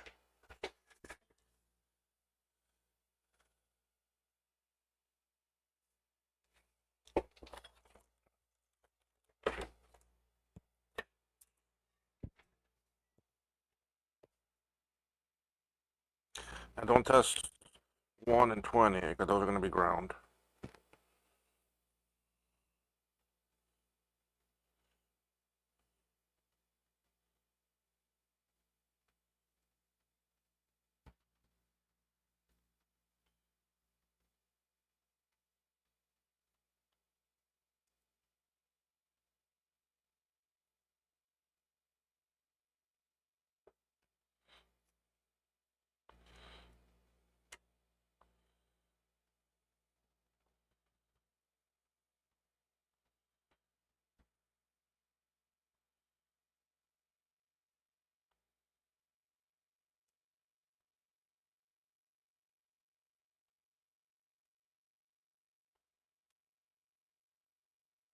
All right, resistor packs are fine.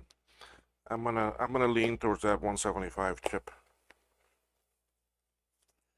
It might have been one that I took off. Now I need to find where my other 175s are. Oh boy.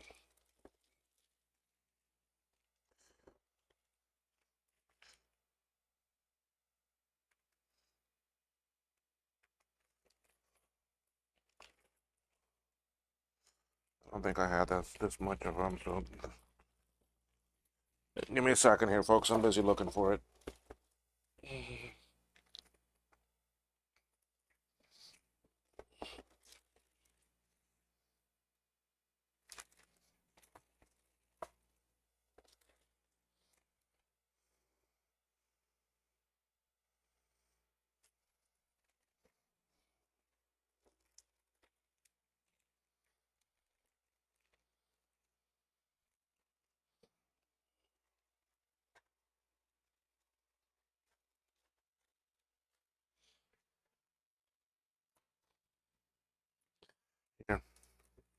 All right. Let me see what type these are.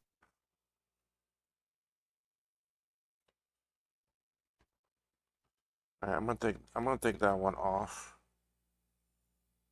because this is gonna be the same as this. This one might be faulty.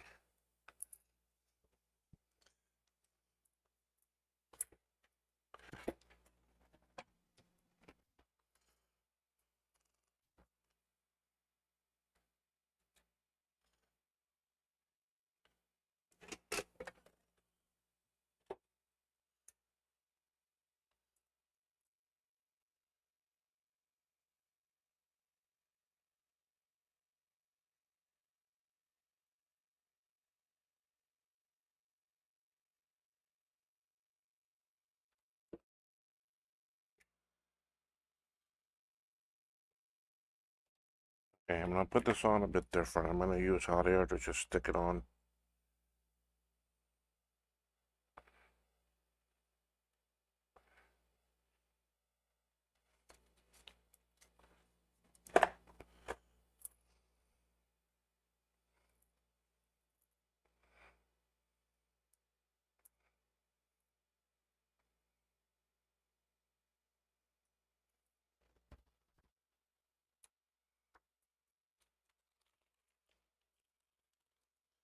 Got something else I gotta find too.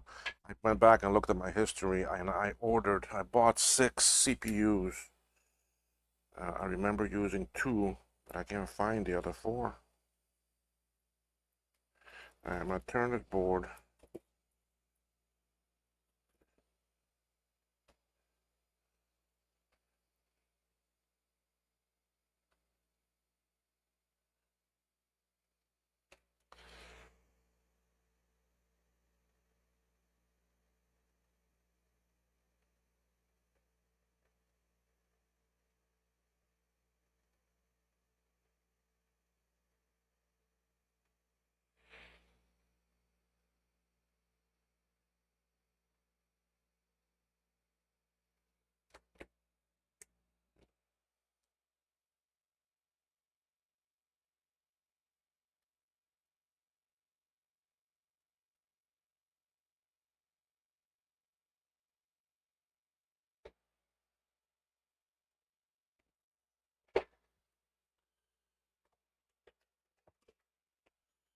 Okay, let's connect this back up.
Two chips are getting very hot.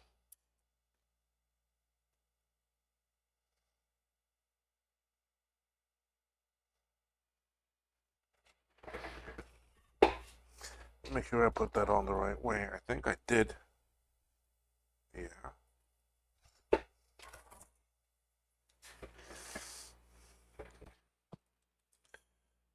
The odd thing is that now I'm not getting any communication.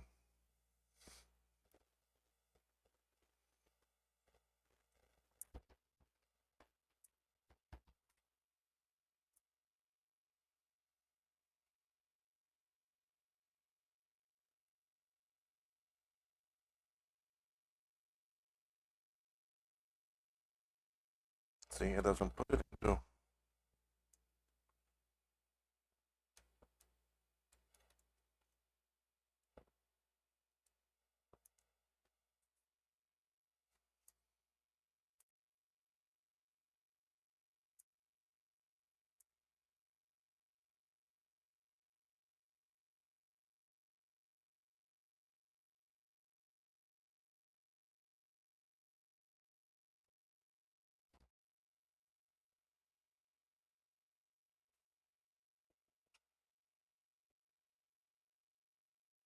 Not that hot now.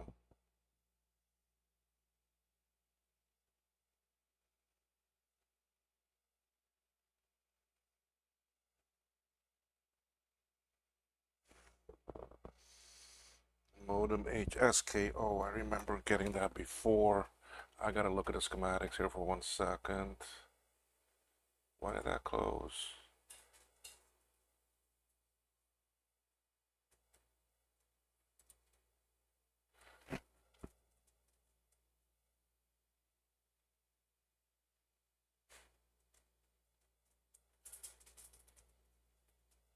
Oh damn, all my windows closed. I must have hit the wrong button. I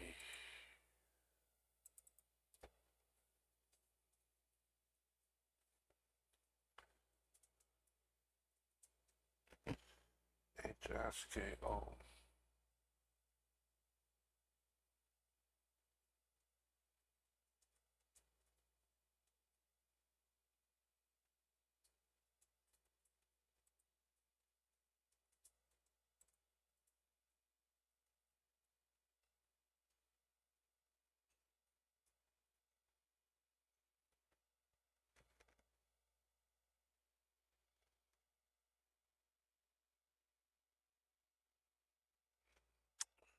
The modem side. The modem side is this side, which is this port, which is J2.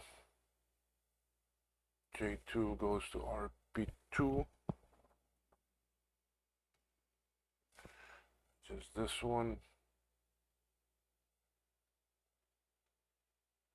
which then goes to UB12. I'm just trying to determine which one of those 175s is it going to. Yeah, you see that other one. That's the one I didn't change.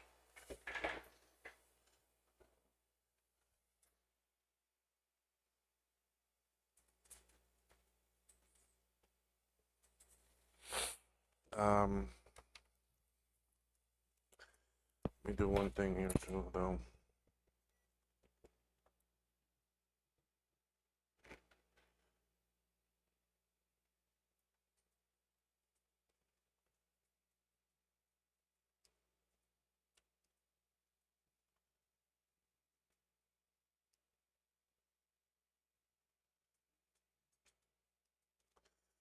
All over the place.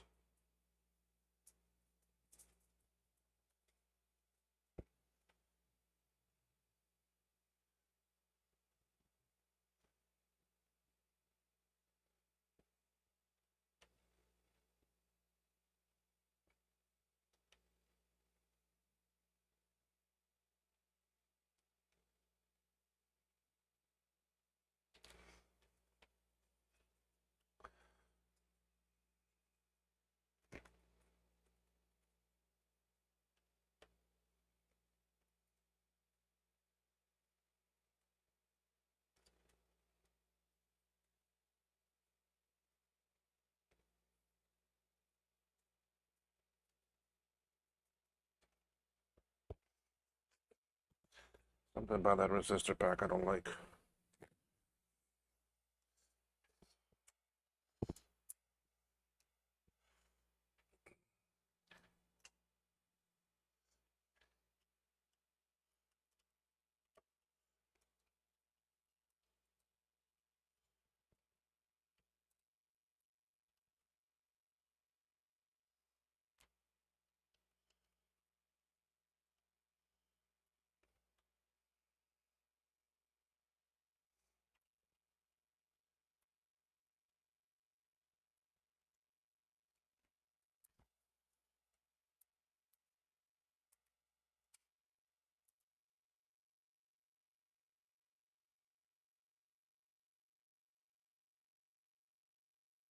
Yeah, see? Resistor pack, I tell you. Now it's gone into communication, communication established. I wasn't getting this before, the resistor pack, you see? 3, let's go down to SCC. I pressed the wrong button, 5. So that chip might be good. All the time it was this resistor pack.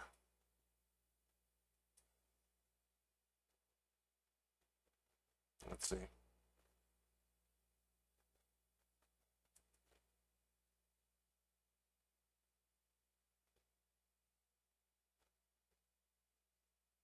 Nope, still doing that, but at least it's established communication. Okay. But the modem side goes, that's the modem port.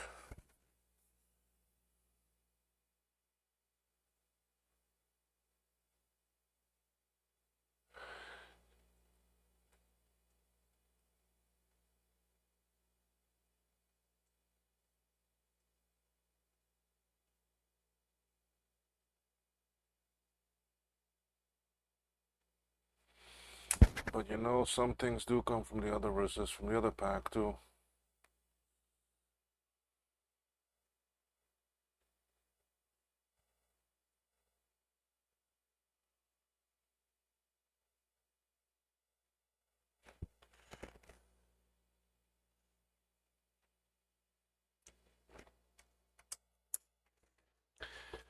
Let me go borrow another resistor pack.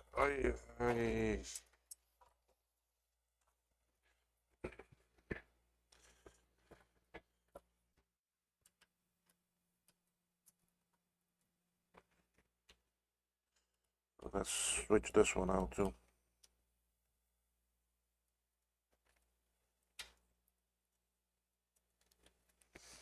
Alright, let's see what we get now.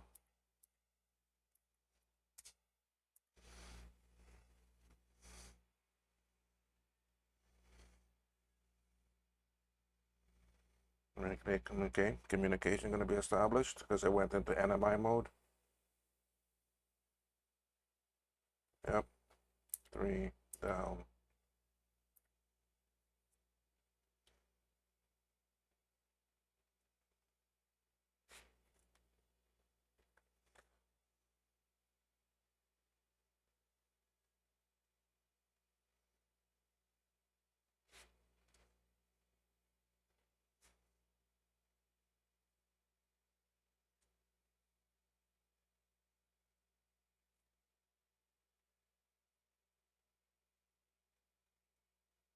No, still getting that. Okay.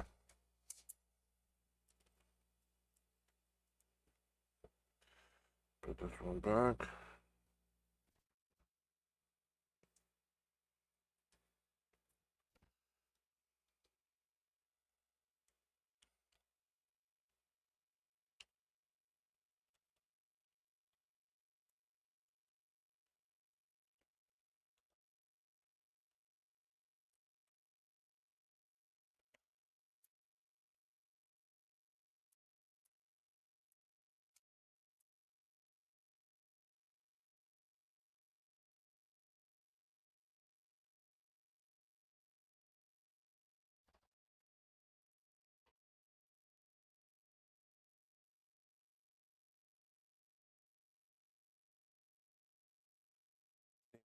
Resistor pack on there.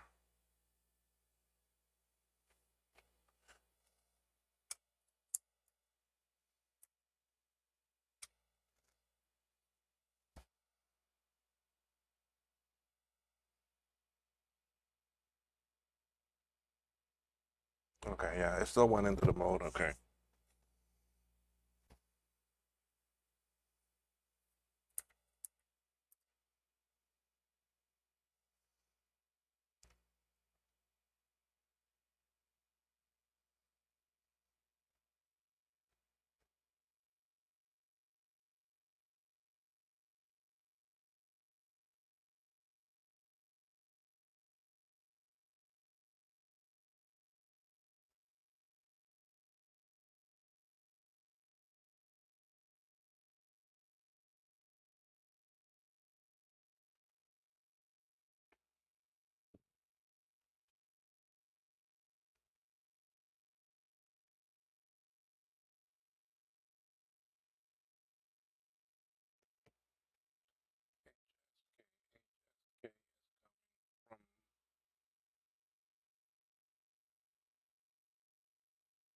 It's 30. It does not come from any of those 170. Oh, yeah, it does.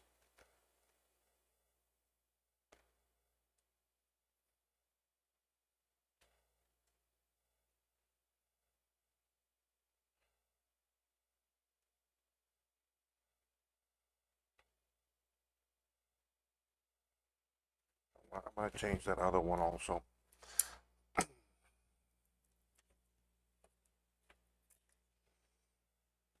Time is it's because soon I gotta go.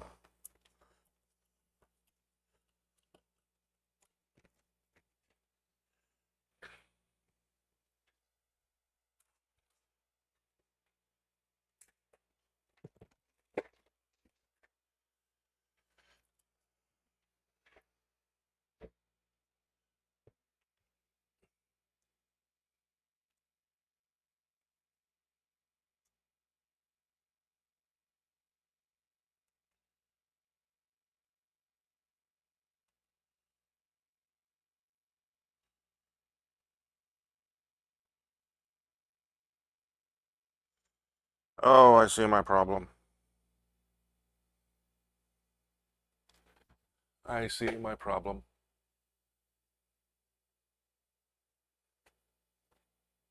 Y'all see it? This chip. So I'm backwards. The curve now should be over here, not where it is now right now. That's gonna be a pain to solve, but I know how I'm gonna fix that. So let's take that chip off. I'm gonna socket it because find some of my sockets.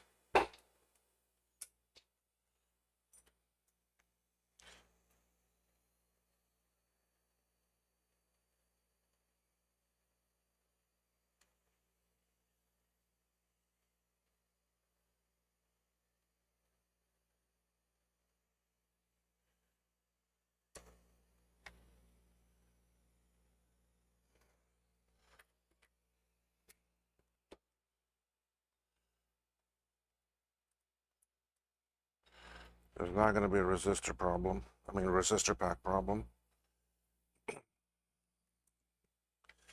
Let's clean that.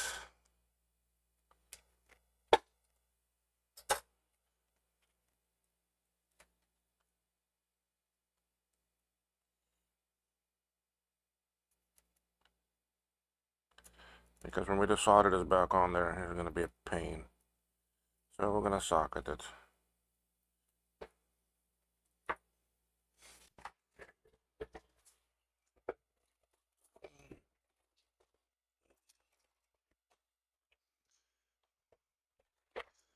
I need to find what I did with that CPUs.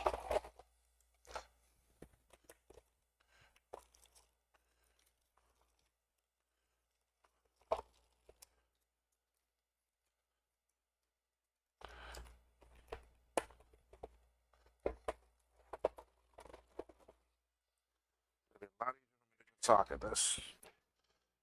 It's easier to solder in, so let's prepare the socket.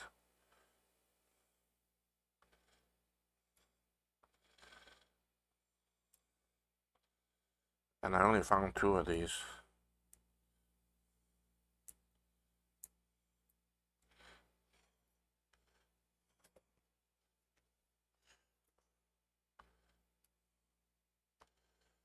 See? TechStep to the rescue. That was TechStep helped us. As many times as I looked at that chip,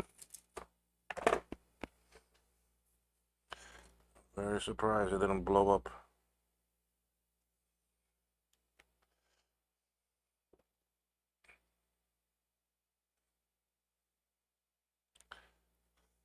Alright, I need to see a bit closer.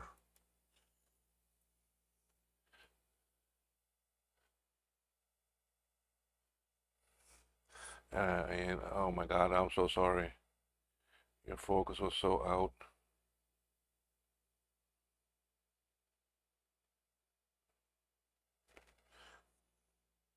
Oh, it's because I just moved it too. That's why.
Okay.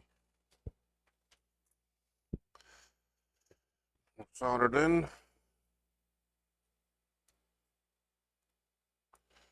Let's put chip in.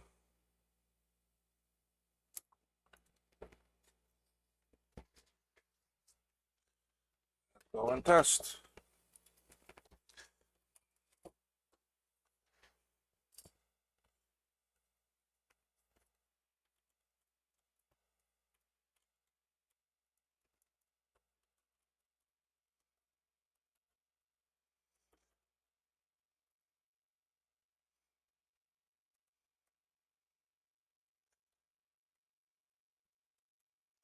Imagine if I didn't have TechStep, would I have found that?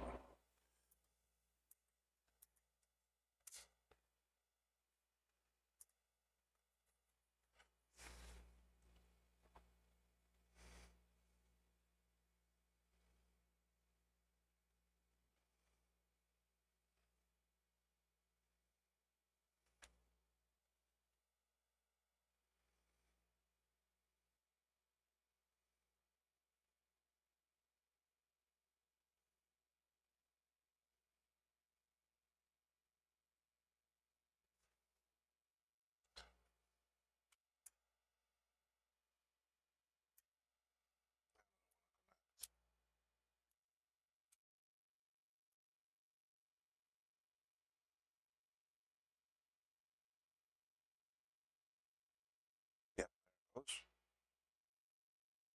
Okay, yep, there it goes. Let's do test. Next page, SCC.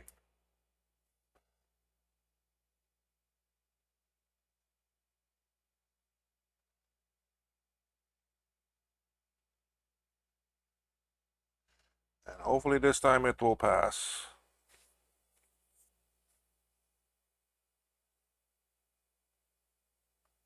And my voltage gone up to 4.6 now.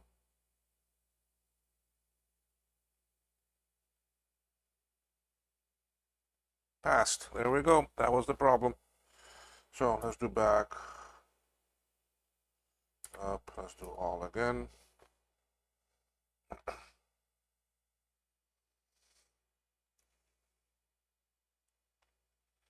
3-hour video, but we got it done.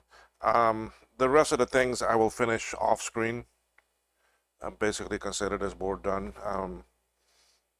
Like I said, I got 4 RAMs to put in, the PDS, the floppy, the SCSI. I gotta take off the railings, and then I gotta take off the metal piece off of the other board and attach it to this one. That's it. That's all that's left to do on this board.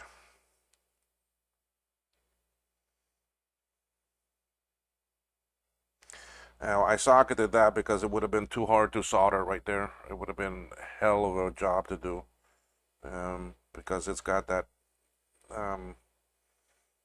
dip socket there for the actually resistor pack. This guy right here, you can't see it, but so that's the reason why I put the socket. This crystal here works, although with this real-time clock, it doesn't even need that, but it's there just in case. But it works. This RTC works. All the PRAM stuff is saved inside the chip here. It doesn't even need the battery for the PRAM, but it does need the battery for the clock. Video ROM works. It's passing, everything passing here.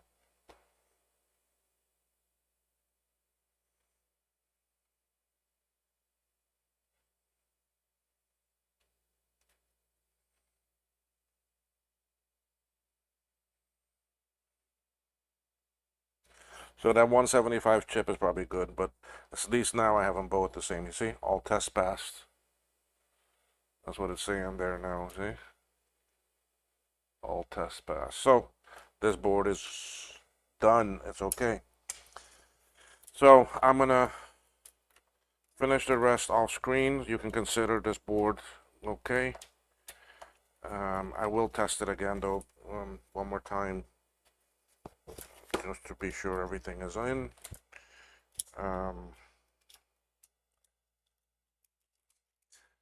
I have a little bit before I need to run to my mother, so I'll probably solder these things in now. But I'll do that off camera.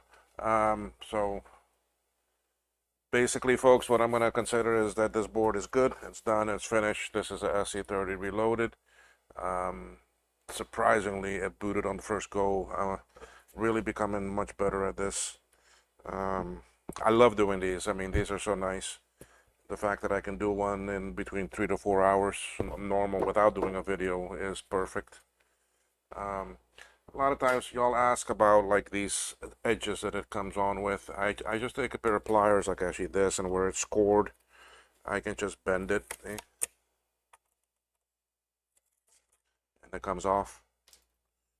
And this time the board has it on all 4 sides. Or I can just grab one side, bend it, and it comes off, and then pull off the rest like this. So I take it here, bend it, it comes off.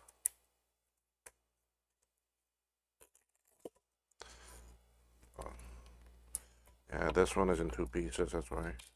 There. So it's all off, you see? So now all those edges are off. And they're here. This is garbage.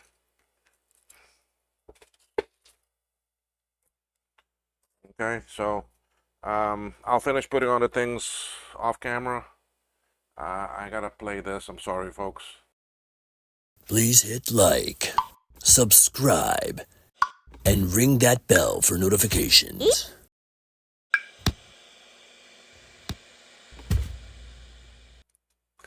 Yeah, so anyway, thank you for watching, and be sure to visit kmacvintage.com. Check out our shop.